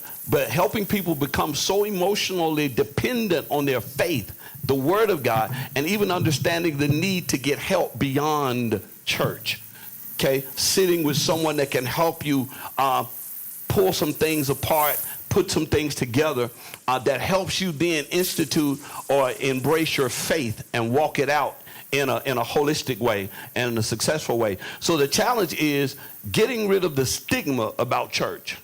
The stigma that it's the place that we come to feel better, get full, and then we can leave with a full tank. No, sometimes you don't get outside those doors before you get hit with something that causes you to understand. Hearing a text is not enough. You got to understand the context, and you got to understand the application, how it applies to your situation. So when it comes down to it, she's absolutely right. The church can and should play a major role in all of this, and I appreciate this so much because it creates an outlet and a connection, like I said earlier, bridging the gap, okay, between spiritual and mental well-being is so important. If you look at his audience, you see mostly females. Yes, Not many absolutely. men out here, and I look at church as a school to me. I love It should be. learning, education. So every time you come, you learn something, you leave, and you apply it. That's how I look at church. It should be that way. But when we look at it, let me tell you, I tell my boys all the time, if something hurts you, I've raised them this way. If something hurts you, holler. Okay? If you're feeling something, let's talk about it. Now, I do tell them, don't whine. Little girl whine. Okay? But if something hurts you, holler. If you got a problem, let's talk about it. Don't suffer in silence. I'm not that one, because I knew what it was to hear suck it up. I knew what it was to hear man up. Okay? Man up, man up. Well, sometimes the man shouldn't have to go outside, pull his car in the backyard and cry, because he doesn't want anybody to cry. I found out something, man, and I'm going to let you move on. I found out that my wife embraces, respects, and loves me more because she can experience my emotions. I don't mind talking about things. It takes that. To love, you got to be vulnerable. Okay? To care, you got to be vulnerable. And I learned that I don't have to be Superman. I can be Clark Kent and still be the head of my household. All right. Thank you, Bishop. So next I have a question for Bama Health Foods. How do financial literacy and nutrition contribute to the mental wellness? Well, we at Bama Health Foods, we look at the body, mind, and spirit share disease. And we've talked a lot about various aspects. Certainly agree the holistic component of a person, the whole person, is impacted by finances, is impacted by the trauma in childhood, is impacted in the environment, is impacted in their spiritual walk. And so we look at the person that walks through the door with love and non-judgment, to meet them where they're at and to embrace them in the journey. Sometimes the journey is the nutrition, and certainly they come in to us thinking we're a store, and they experience more. Many people are seeking alternatives for pharmaceutical drugs. We are not the practitioner. We are not the diagnoser. But we are that wellness advocate to listen, to be that kind and non-judgmental ear, to encourage. And with that, nutrition plays a huge part. We do not want to face the music on nutrition. And I know that full well. Most of us that work as advocates have trauma, health issues, and everything else that we've either overcome or going through. And so we don't pretend that we are all that. We meet people where they're at because we are going through something ourselves. But nutrition, as a health coach, I would say is a platform of entry to have bigger conversations. But let's just be frank. The water quotient that we all are drinking, okay, is going to shrivel up our brain and has been connected to depression and mental health issues. We think a plant ain't gonna live without water. And you pour Gatorade, it ain't gonna live. But it needs water, and our brains are an organ, and our brains need the right nutrients to survive and to operate and thrive. And so with, nutrients that come from plants, the good nutrition that comes from real food that God planted and put on the earth is a place to start. There is no magic pill, not in pharmacy and not in the natural world. God requires us to do the work. He puts stuff in our place, and he puts people in our space. Therapists, psychiatrists, doctors, and everything, as well as the friend, as well as the pastor. But what we experience is the nutrition side is one that is a stronghold. We like to talk about addiction. Many of us are addicted to foods that do not serve us. And we like to point the finger in our family, in our friends, that person's got this addiction or that addiction, and meanwhile, we need to be looking at ourselves. And I know full well myself. Okay, and so we just try to encourage people to face their issues one step at a time. And that does embrace faith step, believing that you're worthy. You're worthy of good health, fully healthy. You are worthy. Believing that you can, and not believing the lies that I'm too busy, or it costs too much, or I'm too far gone, or the drugs ain't gonna work, or my spouse isn't gonna listen to me. Those are the mental strongholds that hold us from making those steps. And then the physicalness of, yes, I can walk past the Coca-Cola and choose something healthier. Let me just make that one choice. Each and every day, each and every moment is a choice to stand up for yourself, to love yourself. And I say in the nutrition space, and I'm bold about this, because I had to tell myself, this is all my own journey, guys. I had to tell myself that food is poison. Words matter. What we feed ourselves matters. And feed ourselves matter is words. I'm worthy. I am love. I'm a child of God. The words matter. Mm-hmm. What we feed ourselves matters in the food. And so when I was going through my own journey, I had to call it poison. I had to accept that soda was poison, and that pasta to me was poison, and bread was poison.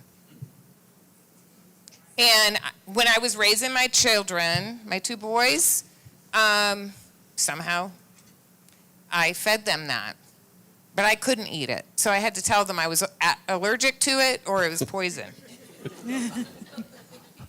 Because technically, I was allergic to it. I would blow up like a balloon, and I was very unhealthy. And my mind was very unhealthy. So all in all, what we feed ourselves matters. And it starts with one choice at a time, one word, taking the words, the negative words, captive, and believing the truth, not the lies, that we either want to believe about the mental health and the drugs. I have a brother that's bipolar. We got to believe that there were people planted here on this earth and God equipped, whether it's pharmacy, the drugs that need, the nutrition they need. We've got to accept the help and feed ourselves the goodness. The community is a feed. That's right. Community is feeding our soul. And we saw that when COVID hit, we were isolated. So there's 3 pillars, and it's all what we feed ourselves matters. Sorry, I get passionate, but anyways. It's a lot of foods that affect our mental health. Like for kids, if they're eating too many processed foods and sugar, ADHD, hyperactivity, whatever. Certain foods can cause us to be more anxious, more nervous. They can interrupt our sleep at nighttime. They can cause us to be more depressed. So what she's saying is true. We just got to research and find out what foods actually does it. Eat more natural stuff. A lot of processed things are not healthy for us. Anything that's packaged is not healthy for us. Anything you can microwave is probably not healthy for us either, though. So the more natural you can consume, the better your mental health will be as well. Real food. Let's just call it real food. If it's a package, you got to question, can you recognize it? And, you know, we have families that come to us with children, one particular, but other families with autism and other mental attention, you know, deficit disorders and so forth, and or people with cancer and everything else. And they don't get past us without having a conversation about nutrition. And when you change the nutrition, you change the trajectory to be able to see more clearly, think more clearly, and actually do all the things that we go to all of the practitioners for when we feed ourselves the proper nutrition. And anyways. I wanted to add this. Someone introduced this to me a few days ago. There's an app called Yuka. Are you familiar with it? And you can scan the product, and it'll let you know how much sugar, how much saturated fat. It shows you the negatives in that item, but then it also will suggest other items that are more healthy for you. It's called Yuka, Y-U-K-A. It's a little carrot that's on there. But it's, if you're deciding that you want to eat healthy and you're intentional about it, this is a great app to have. I use it all the time. When I'm shopping, I'm scanning everything. Stuff you think is healthy for you is really not. You're like, wow. And it explains to you why it's unhealthy, because it has a lot of preservatives in it, whatever. So, I'm sorry. You got a question, but I do want to say this. We're talking about now the challenge that we're facing because we're living in a microwave generation and everything's got to be quick. We like it. We like it. We like it quick. With AI and everything else, it's taking the work out of things, but it's also affecting us mentally, emotionally. Think about this. When I came up, there was a meal prepared, and the family came and ate a cooked meal. Okay? We got to be honest. There are families right now that don't even use the stove. That's it. We're being real. Microwave everything. Some of our kids are surviving on their own. Okay? So healthy choices are not being provided in front of them, creating a discipline. And until we address the real issues, it's like children. I don't think there's any such thing as a bad child. I do think there's bad parenting, but not a bad child. So what has to happen is that we have to educate parents, and we have to be willing to put in the work. You had the child, put in the work. Put in the work to be healthy yourself, and then to create a healthy environment for your child coming up. It will help them make better choices in their lives. But our problem is we don't want to do the work because it costs something. It's work. It's labor. Everything that we have now takes all of the work out of it for us. It makes us lazy. Even when it comes to our thinking, our processing things. I mean, you just pull your computer up now and just boom, and there it is. I don't have to go through anything. These are the things that have to change too. So while we're listening to this, take it in, because it's important because it doesn't matter that you're getting this information and you don't then take it home and put it into application. You know, some of our kids survive off peanut butter and jelly sandwiches. Okay? Because they don't come home to a meal. I understand the challenges and the dynamics of two people working, but we have to find a way not to follow the trend of society and where it's taking us, okay? So that we remain in charge of what happens in our lives and which direction we go in, trusting God to strengthen us and build us so that we can survive without necessarily becoming victims of society. I want to say a word about change. because I think we recognize that we need to make some change in our lives. And then all of a sudden it's like, man, I can't, it's like too much. I can't do that.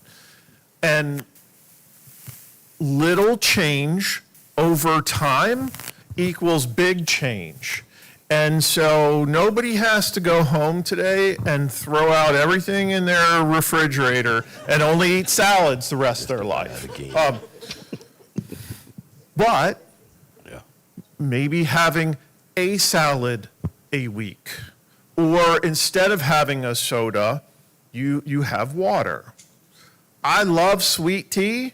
I will drink sweet tea all day long. But I have moved to unsweet tea. It's weird. People look at me when I order it and they're like, "You're not from here, are you?" But I'm trying to cut down on sugar. So it's just make sure if you want to make some changes, little changes, fine. In fact, it's better. That's why most people fail at changing direction. But little change will get you there. Okay, thank you. We have 2 questions on the floor. How's everyone doing today? So I got this question. Roughly about a year and a half, I started like therapy. Well, I actually started before that with my bishop, which is Bishop Victoria. But I did additional therapy. So this is my question. Is for the panel, but particularly like the men. What can we do as men to draw more men in to getting therapy? I didn't come up with this, but I have a mantra, and it was from a Wrigley's chewing gum commercial, like some years back, right? It's crazy because it was a chewing gum commercial, but it said, "Life opens up when you do." So I took it upon myself to just go, and I said I would do it all the time, but I never did. So I made the conscious decision and effort to do so, to be open, to be transparent, and to be vulnerable about some things that were very, very hurtful. I was doing some sessions with Bishop, and I was crying. I left like not feeling good, but that's the therapy work, and it's helping. So my question is this: what can we do to attract or draw more men into getting therapy? And then what does it look like to change the culture of therapy? Because women do it readily. It's like church. Women go to church. You know what I'm saying? But what is it? What can we do to stimulate the concept of men coming in and getting therapy? Can I take that? Why not? Brother Let's Talk came together in 2017, and the idea at that time was to host this one event where there would be a psychiatrist, a psychologist, a social worker, a licensed professional counselor, and a pastor on the panel to talk about mental health, each from their perspective, to, I guess, give more knowledge and understanding about what each position does. And so we had over 100 men to show up. And like I said, we intended just to have one session. That was 2017. So after that, we came together and we're like, how are we going to continue this? What do we need to do? Because if we put up a sign saying, come and let's talk about mental health, men ain't coming, right? It's like, nah, we don't want to do that. So we thought, where is it that men normally gather and just hold conversation about things? And that's the barbershop. And so what we started doing was barbershop talks. On a Sunday when the shop is closed, we have good food, great conversation, but we'll have a mental health provider to facilitate the dialogue, because what we wanted to do was be able to address certain things that we saw as clinicians that would help to break down the stigma. And so over these years, what we've identified, and I kind of mentioned it earlier, is being able to have the conversation. And what we do in the Barbershop Talk is help men not only to gain more knowledge and awareness about mental health and their own emotional wellness, but gain those tools to have the conversation with the man sitting next to them.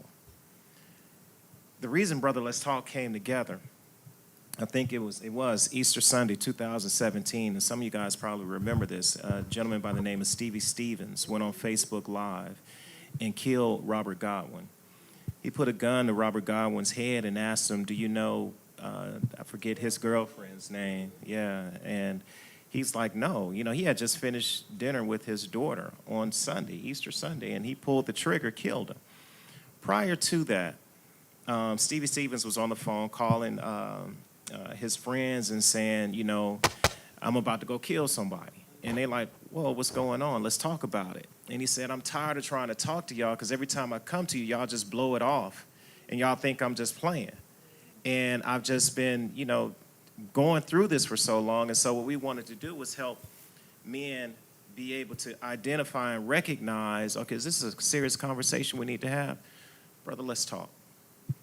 Let's sit down, let's have a conversation about what's going on, and then I can point you to the resources that are necessary to help you to address those issues. But having that courage to have the conversation, I think it was Thursday night. I was with a group of men, and everybody's going on, you know, what you do today? And one guy was like, man, I took a mental health day. And another guy, he just started laughing. And so, and someone else, and I'm just listening to the conversation, and someone else was saying, man, mental health is real. You just laugh about it, but we need that time to be able to debrief, de-stress, or whatever. But having that conversation in those spaces where we're not used to having the conversation, where we have those advocates, because there'll be times in your life where you'll have the opportunity to talk about it. Do you have the confidence and the courage to do so in that moment? There's this philosophy, I think, groupthink, where you get a group of people who are together and somebody's afraid to speak out because they feel they'll be shamed by everyone else. And that's how, you know, that idea that the smartest person sometimes in the group is the dumbest one, you know, because he's the one that's just going to say something no matter what. But then it's being able to fight through that uncomfortableness about talking about that topic, or feeling that someone else is going to view me this way if I say something, and say something. And that's how we, through those small individual conversations, things like this are going on more often. And I'm super happy to see that. But we also have to be mindful in the individual conversations, the water cooler talks, or even with our family members, in being able to promote the importance of mental health. And I'm coming in. But you know what's strange about men? We can talk about a lot of illegal things that could get us in trouble. We could talk about cheating on our wives with our friends, or with our girlfriends, cheating on them, whatever. Drinking and driving, selling drugs, using drugs, illegal drugs. Stuff that can actually get us in trouble, stuff that's really demeaning, that really is not good at all and extremely unhealthy, but something that's healthy we want to talk about. I mean, something that should be more judgment, talking about, man, I smoked 3 joints last night, I was drinking at the party, I was drunk as a skunk, got in the car and drove home, I almost didn't make it. I mean, that should be embarrassing to talk about, but you'll talk about that in a bragging manner, but you want to talk about how I went and got help, my marriage is better since I got the help, my kids are blossoming. We don't talk about stuff like that, which I don't understand about people in general. But that comes from that masculinity, that expectation of, you know, what it meant to be a man. Because I remember my uncles used to come around, man, you know how many guns you got, you know, and we feed that mentality as opposed to the importance of emotional wellness, the importance of mental health. What I was about to say is, I wanted to emphasize that the dude that did the killing to this man was a mental health therapist. He worked in mental health. Well, he worked in mental health. He worked in mental health. So, Case manager in mental health. But what I want to say is, there are times that when you look at these brothers, you think, oh, okay, y'all got it together, realizing that they're human. And I think that's the thing when it comes to therapists in general, they don't see us humanistic, the humanistic person behind it, because we're always caring everybody else. So even checking in on them, like, hey, you good? as well. And I think when they have conversations, and I've seen it, I call them unicorns. Black men in mental health, I call unicorns for us. And so we make sure as sisters, like, hey, you know such and such. Like, I think you need to get to know such and such because such and such knows such and such. Because here's the thing, there's another level to them. They're not just dealing with regular stuff. They're dealing with regular stuff and everybody else's stuff. So you need to be connected with another community that looks like you as well. So I think, and I want to take away what you said, like women go, women don't go. Let me tell you what happened. We got a sisterhood, and I done talked about you so bad that I'm like, girl, I'm tired of hearing about you. You need to go see a therapist because now we all done shut down. So she's forced to go see somebody sometimes. So I think that's the difference between us, like how you were like, they glorify everything. No, we don't glorify you when you do something wrong. Girl, you was wrong. We judging. And you be like, oh, my friends done judge me. So that forces me to go there. So there's a force. When y'all are glorifying something that's wrong, we up here judging hard. So I think that's the difference between the two. Thank you. I had one more question on the floor. Oh, a statement. No, you come. Yes. I apologize. A statement. Circling back to the nutrition component, I really agree with a lot of what you said, but something that was two things. First thing is we do, at least for my insurance, they have an option for you to get nutrition counseling, and it was something I wasn't aware of, so I wanted to make sure I shared that in the event that someone in the audience has the insurance and is just not aware. Secondly, one thing that I'm really big about is nutrition and physical health as well. And a revelation I really got from God was that every time I'm eating or every time I'm exposing myself, I'm choosing to nourish myself or to add something that would hinder my health and my growth. So, for example, if you think about a vehicle, we have 87, 91 gas. It's kind of like 91 is the premium, the highest, and the purest type of fuel that you'll put in your actual car. So it's like if I choose to intake anything that's not healthy, I choose to be in relationships that are not healthy, or I'm watching things that can really draw me back or get me into a place that's not healthy. That's like putting junk inside of my body, like 87. Not to downplay 87 gas. I'm just giving an analogy. But if you think about it, he kind of just really communicated to me, when you choose to eat a certain way, when you choose to make sure you're not watching things that are going against what I desire for you to be putting in your vessel, you are worshiping me. So when I think about what I'm eating, even if I might not want to eat it, I'm like, is this really a form of worship? Because I'm responsible for stewarding my body. I'm responsible for stewarding the gifts that I have inside of me. It's one thing to just say, oh yeah, the Lord, I can prophesy all day. I love it. It's like, it's my passion. But at the same time, I need to make sure my body is intact so that I can make sure I can travel and do whatever the Lord wants me to do so I can say exactly what he wants to be spoken. But I think sometimes we just think, oh, I got to make sure I'm anointed, I'm called, I can do this. But a part of that process is making sure that you're stewarding that properly is making sure you're eating right, you're sleeping right, you're getting enough water, you're making sure that you watch your words and how you receive. If someone's speaking ill over you, saying, oh, you'll never amount to anything, it's no, I don't agree with that. I am, like she said, I am worthy. Like God has given us authority, so we should be able to not only walk in that spiritual realm, but also the natural. So that's what I wanted to make sure I shared. Amen. Thank you. We have a question on the floor.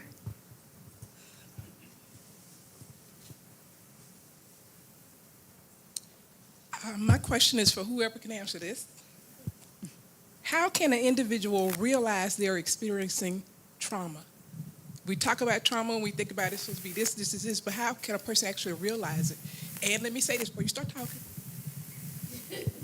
I was sitting here a little while ago. I had to get out of here because I had one of those anxiety moments. I don't experience anxiety, at least I thought I didn't. But I had to go out there and thank God for Varick, who came out and gave me some tips on how to settle it, because at this point I really wanted to leave here. That's just how I felt. I need to get away, I need to get away. So, and I'm still kind of shaking now, this is crazy. So how do you actually identify that you are experiencing trauma, or even I'd be able to identify what caused that moment or caused that action? You just did it. You had a physical response. And I think that people don't realize that physical response is the cue. Hey, Your body saying, hey, girl, hey, you need to check on something. And I think a lot of times we don't examine ourselves. And it's going back to what Tunisia just said. We don't do self-examinations. We don't do self-examinations until we feel something physically manifest. So when you were feeling anxious, that's your body saying, girl, something they just said just caused you to do something. Think. Settle in yourself. Give yourself a moment. Examine what it is. What did they just say? Oh, they said that. Tell me where it came from, right? So if we were talking about grief and your anxiety, okay, yeah, my grandma did die. Yep. Oh my gosh, it has been 20 years and I still feel it. Oh my gosh, they are talking about me. Why did I not know that? So there are things physically that manifest in us that we don't even pay attention to. We'll just be like, that's just, it must be because I'm cold. Or, that's because such and such just happened. No, that's literally our anxiety speaking itself out of our physical body. So thinking about, okay, so when I was getting a little aggy, and I was feeling a little uncomfortable, that was the check-in. That was your body saying there's something that's about to manifest and take place. So that's how you know what a trauma is. Literally going to physically come. There's going to be a physical response. And I think a majority of the time we ignore the physical response and we kind of blame it on something else. But that's not definitely trauma. You probably need to talk with a therapist and find out more specifically if that's a trauma response. What you just experienced was increased anxiety. And what you're talking about with grief, DSM, which is kind of what we use in diagnosing, just recently added complicated grief as a diagnosis. And that's where someone has dealt with those grieving symptoms for a year to 2 years or more. So there's a time stamp that's necessary to being able to identify what might be going on. But I would say talk with a therapist and talk about what you're going through and what you experienced here. Of course, they're going to give you some coping skills to deal with it immediately, but then we're going to go a little deeper into identifying just is it anxiety, is it a trauma response, because there's a certain set of criteria that has to be met in order for it to be diagnosed one mental health disorder versus another. But that's an indication that probably should talk with a professional. And I will just add, The Body Keeps the Score on Amazon. You might want to read that. It's really, really good. I highly recommend that book. It will be eye-opening for you. I hate to keep adding stuff. Don't go out and diagnose yourself. Please don't. Google. Even reading a book and getting a little more information and then say, oh, this is what's wrong with me. Yeah. No. Go talk with... And don't come to us saying this was wrong with you. Like, we get it, that you read the stuff, you got it. No, that may not be it. You may have missed something that we can see. We come with your story, not with your diagnosis. And I think that's another thing that kind of frustrates people.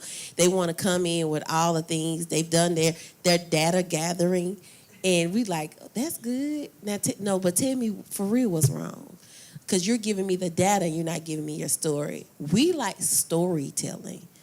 Therapy is nothing but storytelling. We are asking for your story, not your diagnosis or what you think you are. So how you just real diagnose yourself right there, like, okay, girl, I think that may have been trauma. Like, how I know? Not to say that's what you did, right? But I think a lot of times people may automatically hear conversations that we have, and we're giving out, okay, if you're experiencing this can be this, right? And you like, check. Yep, I experienced that. I did that. And there's automatically, oh, I must have that. And we do that even with physical stuff. You ever listen to a medical commercial and you be like, ooh, I got them symptoms too. I be doing that too. I must got it. Let me go to WebMD and see what I got, right? And then you go and you be like, oh my gosh, I got this. And you didn't already put yourself in an anxiety position because you diagnosed yourself based upon something you heard versus actually going to the physician and giving them the opportunity to hear your story. Okay, so I need to add something to this so you to understand. That I experienced right there had nothing to do with my question. My question came up when y'all first started talking in the beginning, and I wrote it down.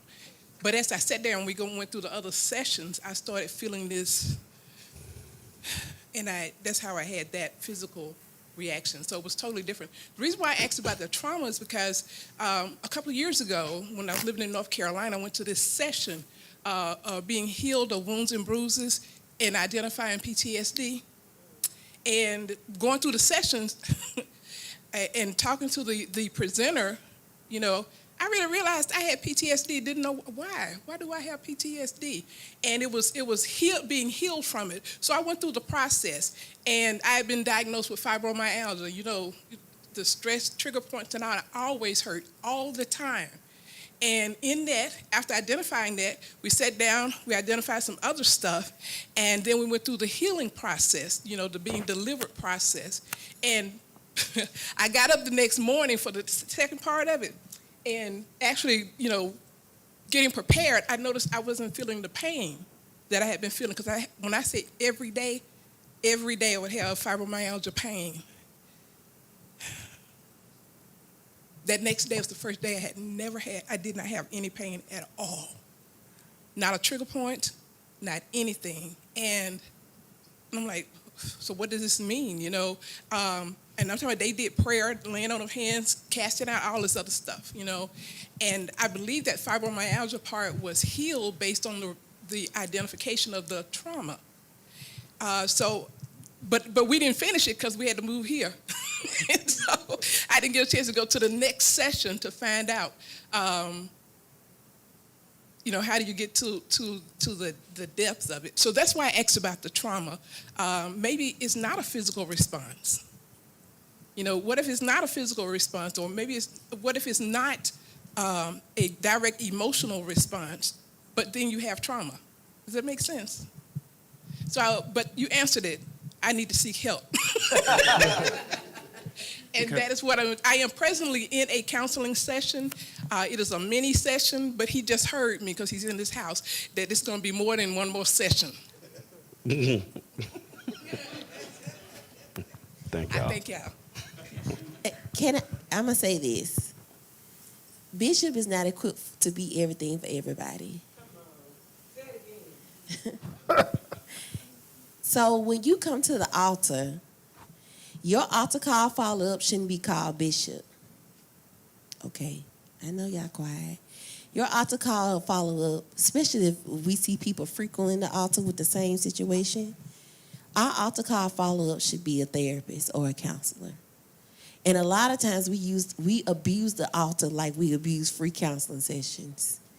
It's available. It's going to do it, and I'm going to do it. But ain't nobody leaving with life application. Bishop can prophesy every day over you, every Sunday, something new. And if you don't have the capacity to take it in because you traumatized by something, you just coming to waste time at the altar. I ain't trying to be funny, but that's what it is. Because you don't have the capacity to receive anything because your trauma or whatever is taking over your body, so much so that you hear, but your capacity to make it a life application is not there. So you just coming to the altar because it's open, which is abusing of the altar, because somebody really is receptive and it has the capacity. And so Bishop, you spend time, I'm not talking about you, but you spend time with Bishop, and you go through these sessions, and you come, and Bishop like, okay, we done did 10 sessions. How you feeling? Well, Bishop, I feel a little bit better on a scale of 1 to 10. Oh, I'm at a 3. After 10 sessions, you at a 3 still? So there's something more. Bishop is not the all in all. And I think a lot of times as believers, we put our all in all when we're going to counseling with our leaders to make them be the healers because they hear from God, and we put them in this space that they have the anointing when God is saying, going back to what my sister at the end said, do the work. And we don't want to do the work because we just trust in God, and trusting God means doing the work too. Can I say this one thing? I agree. I agree wholeheartedly. But one of the things, you know, you said 10 sessions on level 3. That ain't going to happen. It's not. The measurement will have been done and at long before 10 sessions, because one of the things that we stress and we work hard to do is to, number one, get the counselee to talk, but to participate in what's going on with them, rather than allowing them to just come in, get a little fix, and then leave, carrying on the same dysfunctional habits over and over and over again, because they know they're going to come in the next week and they're going to get a fix. Okay, so that won't work. And identifying when something is above my pay grade, being able to say to someone, you need something different, you need something more than what I can give. All of that's important. But I do want to say this. Sometimes I need them to come to me, if nothing else, just to say to them, you need some more help. Okay? Because if I don't, they'll suffer here in silence.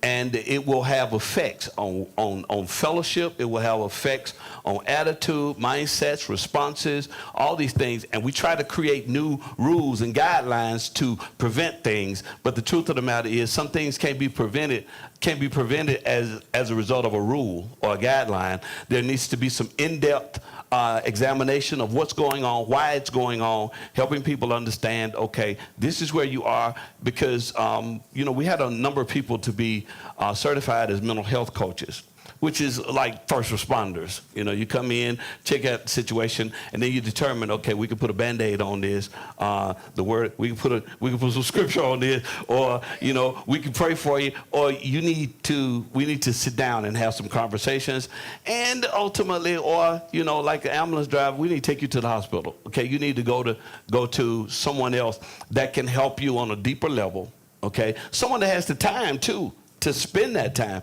because personally, it's difficult for me, okay, because it's free. It's free, yeah, it's free. It's free. So it's difficult for me to spend 3 months with someone in counseling. I mean, it is, because my schedule is limited, and you got a host of people who need help. So it's a whole dynamic to this. It's a whole dynamic, which is good to be connected or to have people that you can actually reach out to, or you can actually say to them, you need to go see this person. I've had couples that I had a couple in particular that said, I told them, I said, okay, where you are right now, I can't help you. It's not that simple. So you got insurance, and I guided them in vetting, choosing someone to help them, take them a little bit further. So we've had issues like that. But the challenges of the church are a little bit more difficult than a lot of people realize and or that recognize. Hopefully moments like this helps us. It helps us all to connect. Again, bridging the gap. Okay? Understanding the importance of the altar and prayer, the closet, counseling here, and sitting in a therapist chair. Okay? Understanding what needs to be done and how to get it done. So I agree. It's just that I still sometimes have to face the reality of looking at things and going, okay, what's wrong with this one? What's going on here? Especially when we start to act out at certain moments, okay? Changes happen in their lives. Even with kids, I don't believe every child is ready to go to college first year. Some children don't have the mental capacity, the emotional stability to go off to school and adapt to being on their own. And so some children need to do school the first year at least at home while they can still adapt to college life. And then maybe the next year so they can go off, because they won't be making the adjustment to both things at the same time. So we kind of like, jack of all trades, master of none. So we have to know how to actually encourage people to go and seek help other places. Okay, we have 2 questions on the floor, and once we do those 2 questions, I'm going to come back to the panel for a question for Community Bank, and then we'll open up the floor again, okay? So you can go ahead. Sometimes you don't remember traumatic experiences. How do you heal what you don't remember? Therapy. Therapy. Being able to find that therapist that can help you to open up those things. And there are some trauma experiences where a person does not recall. I've had clients who don't remember anything before age 8 or age 10. It's just a total blank. But taking the time and going through the process of therapy and opening up, there are different techniques. I'm trying to think of EMDR is one that is helpful. Brain spotting. Brain spotting is, but finding the therapist with the technique that's appropriate for you. And I also want to mention this, though, because sometimes you may go to a therapist and y'all just not click and then give up on therapy. Don't allow that to, sway you from going to find someone that you can mesh well with. But taking that time, because I've seen some people who come to me, it's like, one session, I ought to be right. No, it's not going to happen. You didn't get to this place overnight, and you're not going to get out of it overnight. But being able to commit to the process and take the time, because it's hard work, because you're going to open up some things that, like you say, you don't remember, and find out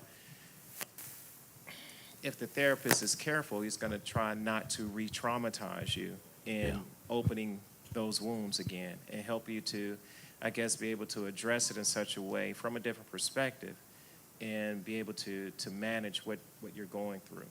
But again, like I was saying earlier, seek professional help. One other thing too, and I'm about to get kicked off the stage because I'm about to make this spiritual too. Understanding that we have the presence and the power of the Holy Spirit that will bring things back to our remembrance. So even in counseling, I encourage people to be praying. I encourage them to write, okay? Because in their prayer time, in their time before the Lord, the Holy Spirit will bring things. Everything you ever felt, thought, experienced, taste, touched, it's there. It's there. But the ability to reach it, the Holy Spirit has the ability to actually bring back to your remembrance things. So even if you're in counseling, you still have the ability to pray and trust the Holy Spirit also to help bring back things that will help the counselor, help you through those things. So I did want to mention that. That's a spiritual principle, a biblical principle that works. I even encourage children in school, pray that the Holy Spirit bring back to your remembrance things you've studied, things that you've heard, so that when you're taking a test, you're not just depending on your own mental strength, but you're also trusting the power of the Holy Spirit to aid you, okay? I did want to mention that.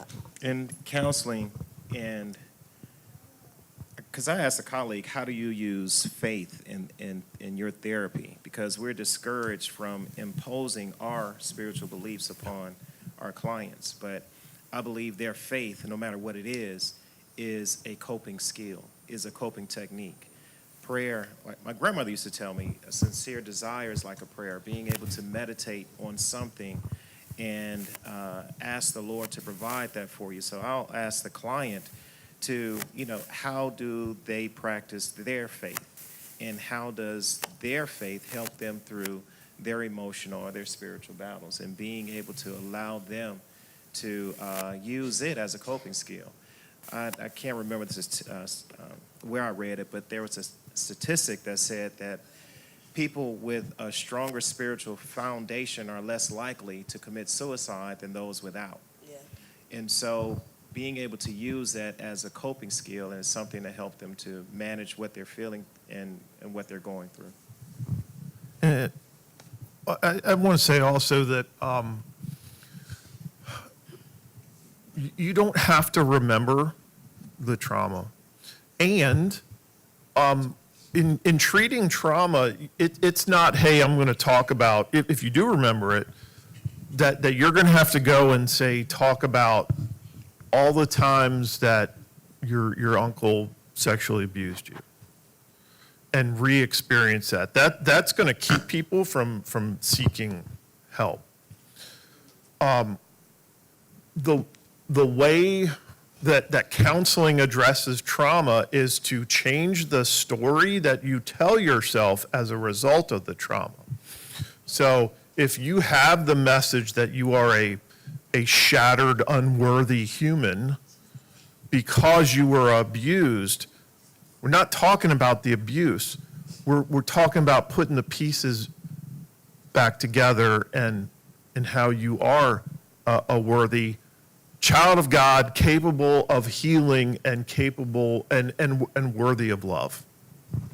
And Bishop, I just want to applaud you, because a lot of times when we're hearing these things like trauma and these things about mental health, there's a demonicism to them.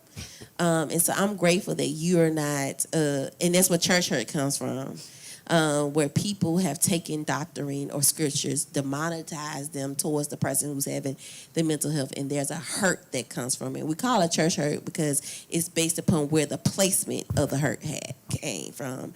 And so I definitely want to, when it comes to the faith, we have to be careful that we are not, that leaders are not placing a church hurt in that space as well as that, because that can add to the trauma, right? So you go to Bishop and he's telling you these things.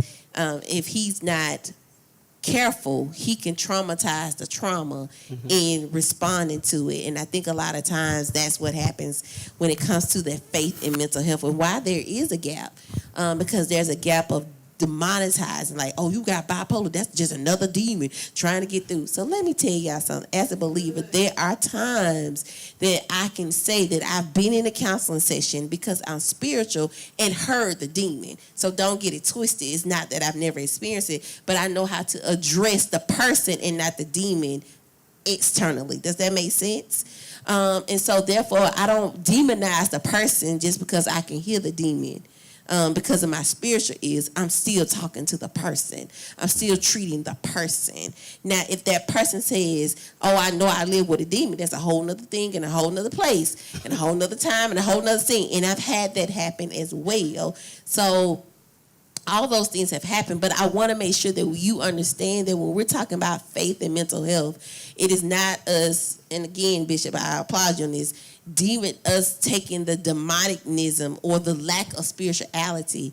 And as Josh says, there are times that as a therapist that I've said, hey, what is your faith? And how do you use that? How do you operate that? Have you ever used this before? Have you ever been here before? And what did you do then? And I think that helps people reimagine what trauma looks like. So being careful not to demonize the trauma or demonize the experience of mental health, and being aware of how faith can be a coping skill, like everybody else has said. Thank you. Question on the floor? Hi, I'm Ziggy, and I'm an advocate. Okay. I love the fact that Bishop brought up the young people into the room. Hallelujah. So I have a question, or a really quick question first. How many of you deal with like youth 25 and under on a regular when it comes to counseling? Period. I love that. Okay. Given the generational gap in how mental health is understood and communicated, especially with social media being, prominent nowadays, how do you ensure your approaches are resonating with youth rather than just being imposed on them? I would like to hear from some of you that haven't really spoken yet. Repeat it. Okay. Slower. Given the generational gap and how mental health is understood and communicated, especially with the scene of social media, how do you ensure your approaches are resonating with youth rather than being imposed on them? I'm pretty transparent with my, most of my time with the youth is at the detention center, which you get an array of crimes that's in there or whatever. So I'm pretty transparent with the kids and more open to the kids. And a lot of times, if they see my authentic, I can't talk. Let's see how authentic I am with them, and I'm not judging them. I'm not belittling them or whatever. They will go and tell the other kids in the unit, hey, like they have conversation with each other, and one be like, man, I'm having a hard time sleeping, make you have any nightmares. They actually talk to each other, and then they be like, man, you might want to talk to Dr. French. They be like, who? So they'll put their name on the list and they'll come see me or whatever, and they just it just spirals and spirals, and everybody want to come see Dr. French because of certain issues they're having. And now those men actually talk to each other about their mental health. I'm not sure why they do that.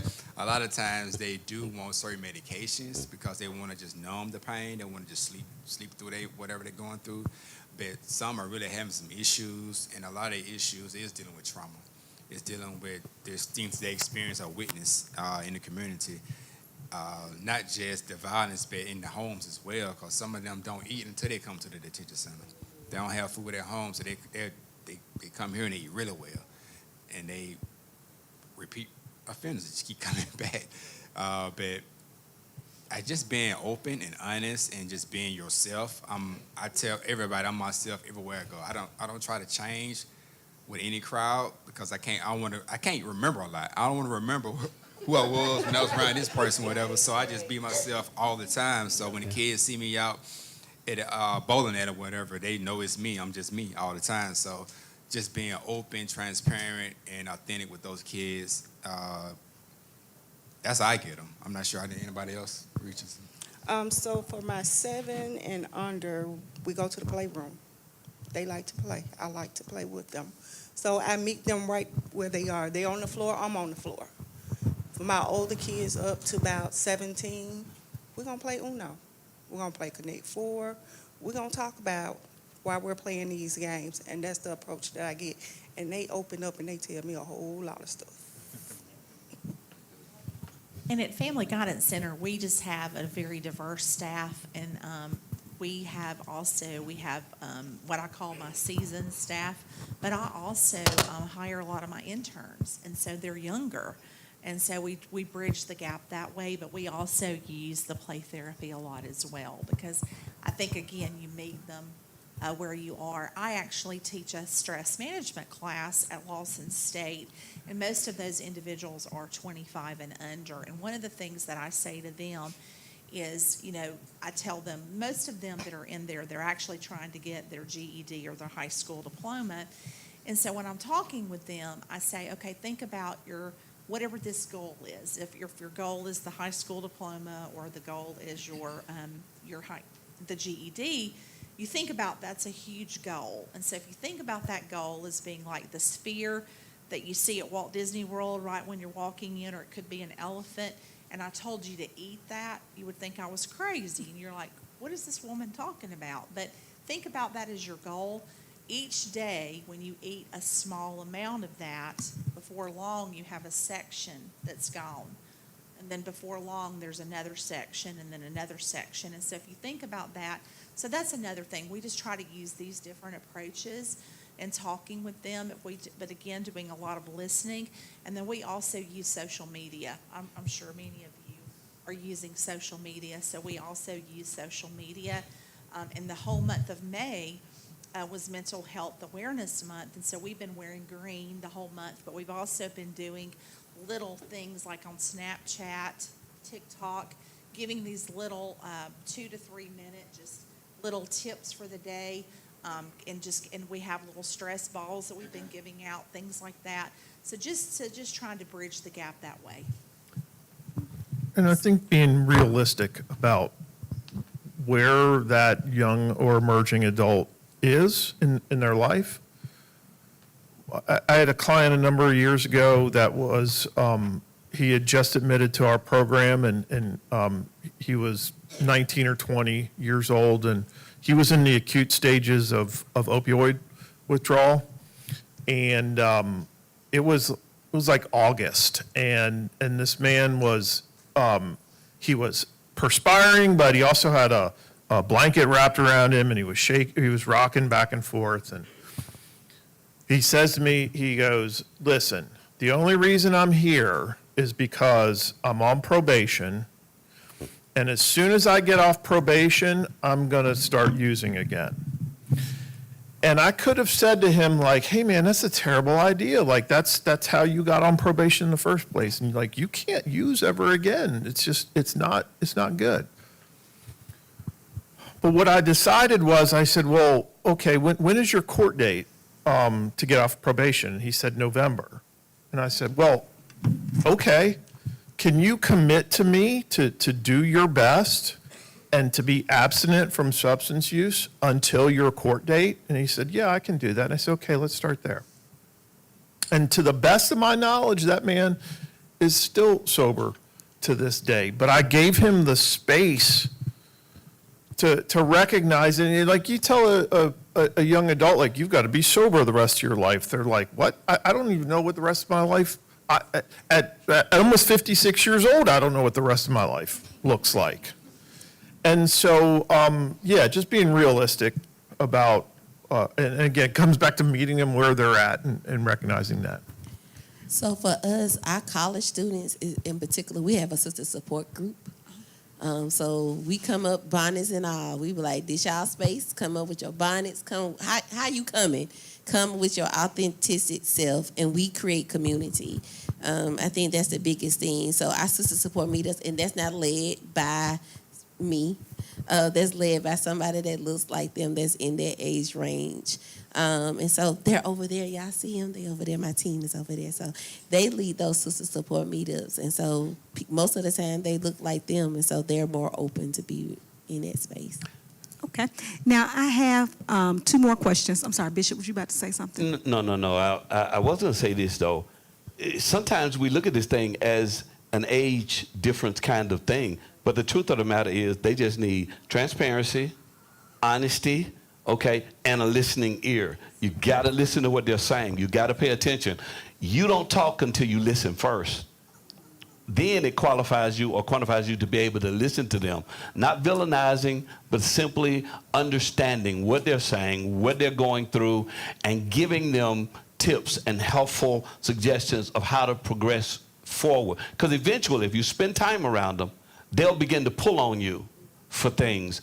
I'm sitting in my office going through COVID, and I had a group of young people that was actually helping me when I felt like everybody had went and ducked and hid, but they were here in the trenches with me. And I was in my office in one of those give up moments. I'm tired, I'm frustrated, I'm everything else. They came in after rehearsal and they said, we just wanted to give you a hug. Hug turned into them sitting on the floor and listening to me. And all of a sudden, it's like I realized, okay, God, I know what my problem is. My problem is I'm frustrated because I've been feeding unhungry people. There's a young generation, and I'm not saying, that everybody else is not hungry, but there's a young generation that's starving for something. And I got a chance to pour into them. They're excited and energized by stuff that others are saying, well, I heard this before. I heard that before, or this don't. But they're actually hearing it, and then they're actually putting it into operation. So I think we can bridge that gap without looking like them. They told me one time I said something, one of their little phrases, and they said, Bishop, don't say that. And I said, what's wrong? Did I use it in the wrong context? They said, no. Yeah, don't say that. And I was hurt by it. My son told me one time, I put something on. He said, Dad, don't wear that. I said, well, what's up with that? I want to tell him, you wear, so what's up with that? This is what they were telling me. We don't need you to look like us. What we need you to do is accept us, love us, but live an example in front of us. Put something in front of us that we can see so we have something to reach for, because we don't need you looking like us and sounding just like us. And so I had to be careful about trying to be cool. Just be myself. Okay, my idea of cool might be different from their idea of cool, but I had to learn how to be okay when they look at me and go, you're dating yourself. You're dating yourself, because it gives them something to look at. Okay. All right. So I had one more panel question, and then for Community Bank, what are the 2 resources your business offers to stabilize mental health challenges in the home? So, but I think, some of the things that we offer kind of ties into that question that was asked earlier about the youth too as well, because one of the challenges we have as a financial institution is trying to unlearn some of the things that you learn on the internet about your finances. And so it's not always false information. It's just the majority of the time it's incomplete, because it's going to be a 2-minute conversation that they're having about a particular product or service that's being offered. And what we're trying to do is to give the complete story of what it is that you need to do to be successful financially. And so that is a big challenge for us. But one of the products that or one of the services that we offer a community credit class, which is a 3-hour class that we offer free for everyone to attend. But we talk about different products and services that are offered at our bank. We go into budgeting. We talk about credit, how to maintain your credit, and how to repair your credit. And so it is a 3-hour class, but the caveat to that is that at the end of that class, we give a certificate to everyone who participates. And at the end of that, they can take that certificate to one of our locations, and they can apply for a small loan, regardless of whatever their credit score is. And so a lot of times you will hear a financial institution that will talk about what you need to do to build your credit, but they don't give you any tools as a result of that. And so what we're trying to do is promote financial literacy, but also give the people the tools necessary in order to build that credit. In addition to that, we have a kind of a home improvement loan that we offer. where it's for people who may not have very good credit, right? So if they have a $500 credit score or more, then they can qualify for that lady who maybe need her air conditioner fixed, things like that. But during that program, we will teach them about finances and things to do and not to do and educate them in that process. But providing those services, we provide lunch when we conduct those classes. We need the help of the community to get the word out, because we are a small bank and we only have 2 locations in Birmingham. So there aren't a lot of people who know about it because it is a bit unique in what we're offering. And so we partner with churches, organizations like this, and we'll come out to your location and we'll give that class, provide lunch and everything. And so that's 2 services that we offer to help, I guess, bridge the gap and improving credit and their understanding of it, and hopefully improving mental health as well as we go through that process. Awesome. Thank you. So my final question is for everyone that's on the panel. If you can share a final word or encouragement to promote your mental health awareness, to promote mental health awareness, any final words?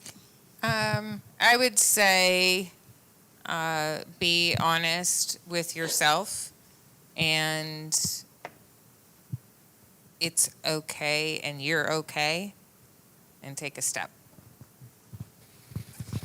I'm going to say 2 things. One is I just want to affirm all of y'all that are out here, because I'm sure there were more fun and exciting things to do on a Saturday morning than to come and talk about mental health. And so if you're in this audience, you're a leader. You're a leader in the community. You're a leader in your family, and pat yourself on the back for being here. And that's right, there we go. Jumping back to the gentleman that asked about what can we do to attract more men to therapy. For some reason, men have the idea, we're either socialized or it's part of our hardwiring that we're not supposed to ask for help. And if you ask for help as a man, you're weak. You are less than a man. When it's really the opposite. Strong men are vulnerable. Strong men express their emotions, and strong men are able to ask for help, okay? And so I also want to affirm that gentleman that said, I'm doing therapy right now, because that's a big deal for a dude to stand up and say that in front of people. Are we going down the line? Yes, Oh, okay. yes. Well, I would say that we all have a center of influence. And so going back to what the gentleman said, he said, how do we attract more men, right? And so I would say just witnessing to other folks about how you've been improved by the conversation that you've had, those people that are within your center of influence, and talking to them about it and not having any shame about that. And so that would be my, value add there. I would just like to say, seek help. If that first person don't work for you, it's plenty of us out here. Find your fit so you can get the help that you need. Spiritual, mental, and emotional. All I want to say is you can't counsel a spirit and you can't cast out a habit structure. You need help. All I want to say is no is a whole sentence, and it's definitely necessary when you don't have the capacity. Check on yourself, check your capacity, and learn how to say no. Continue the conversation. When you leave here, talk to other people who weren't here. Share with them what you've gained in this moment that you're here. I was talking with someone. We often host events, and sometimes they're wondering, are we going to have 50 people? Are we going to have one person? And I've got to a point, if we only have one person, that's who was supposed to be there. And hopefully that one person will go out and influence 2. Those 2 will go out and influence 4. but we have to keep the conversation going. And when you find yourself in spaces where you want to speak up about mental health, you want to speak up about emotional wellness, do it. And that's how we continue to reduce the stigma and to help those people that are next to us. Yeah, I agree. I would just be a walking example. The things you learn here today, apply it. You don't have to force it on anyone. They'll see it in you. And they'll start asking you questions. What have you done differently? Why are you changing? I see you happy more than you normally be happy. So I would just be a walking example, a living example. Okay, so we had one more question. After we have our final question, we're going to have Bishop come up. So my question is, what has changed? Why is mental health so prevalent now when our grandparents and their parents, didn't, well, we didn't know that they dealt with it. So what has changed? Why is it so prevalent now? It's marketed. It's marketed and it's acceptable. It's the marketing and accessibility in that is acceptable. You have a generation who's like, no, I'm going to get help. And it's going back to the sphere of influence. You have a generation that has become the sphere of influence towards mental health and saw it not as a space of telling the family's business, but selling my business and my story. And so it's marketed, it's accepted, it's talked about more in more spaces. There's more spaces like the church, which is the safest place that, as a culture, that we saw. So the church is saying something more about it. So that's the part. It's marketed, it's safe, and the church is talking about it. I think in the black community, it's more education because we didn't know about a lot of this stuff growing up. It was just, he crazy, something wrong with him, he ain't right. It was always terms we would use for our peers, our family members, whatever. So we would sweep it up under the rug and not deal with it because we didn't know about it. So now that we're being more educated, now we could talk about it to others and educate others with it. How many of you, I guess maybe 10, 15 years ago, knew about Mental Health Awareness Month? How long has Mental Health Awareness Month been around? Anybody know? 1949. 1949. And so I think as we continue on, again, continuing to have the conversation, and like you're saying, there are a number of different variables that has, I guess, caused an increase of awareness, societal issues that have gone on. And I often, as you were talking, I was thinking about that comment or that statement, if you continue to do what you've always done, you're going to continue to, we don't want the same thing. We want something different. And so we're learning to, and a lot of times that's doing different from what my parents were doing, and then we become aware of other resources. And then, I think like Chandrika was saying, where it's marketed and such that you hear a lot of celebrities, a lot of athletes who are talking about their mental health journey, and they have a platform, and especially now with social media, everybody got a platform that they can put out their opinion, their voice, and so we have access to it. And so there are a number of different variables that have, and I think it's going to continue to increase. Because I'm seeing more black men in practice. I'm seeing a lot more black men who are coming in confidently, not just because their wife told them to come, but because they want to themselves, So I think let's deal with the elephant in the room. Culturally, there was not a lot of emphasis put on things like that. We didn't have it. It's like now in sports, concussion protocol is more prevalent now, because they have seen the results of it.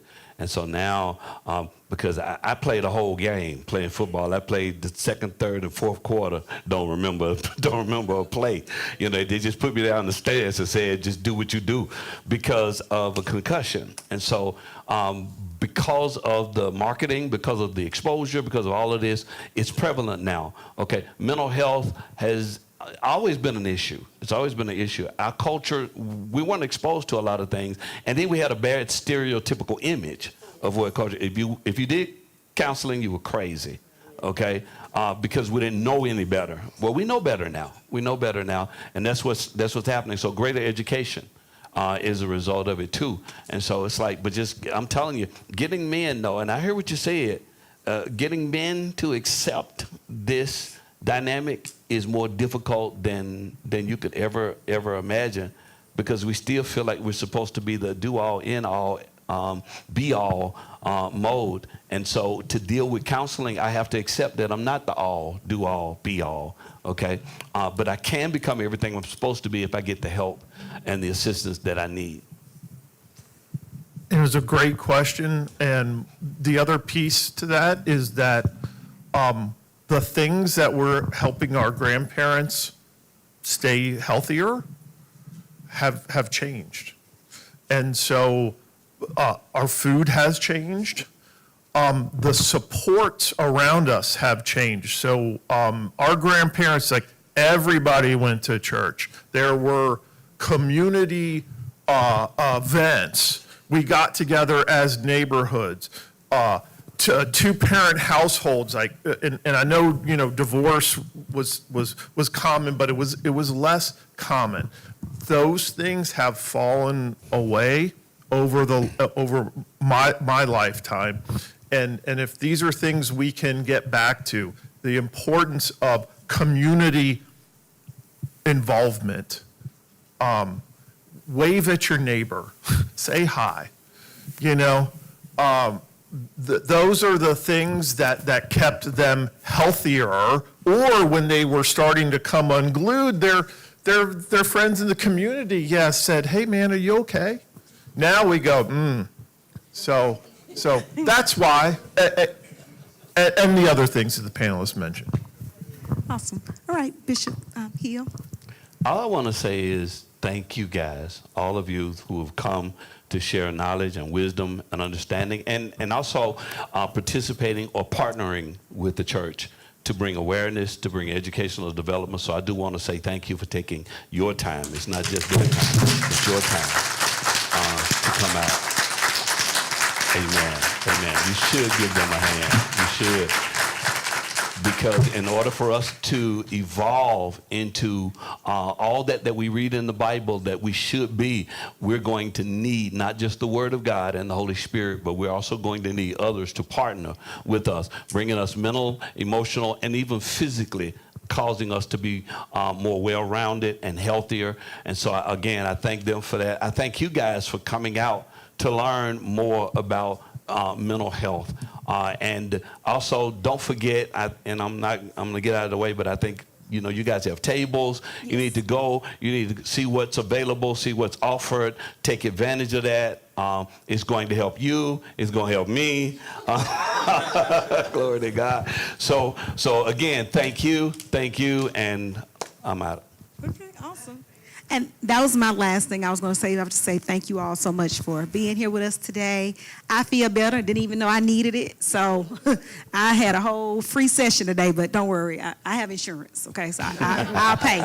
But again, yes, we would definitely want everybody to come over to the over to the overflow room and come see our vendors. So I want to thank everybody for coming out today and continue to enjoy the resources that we have available for you.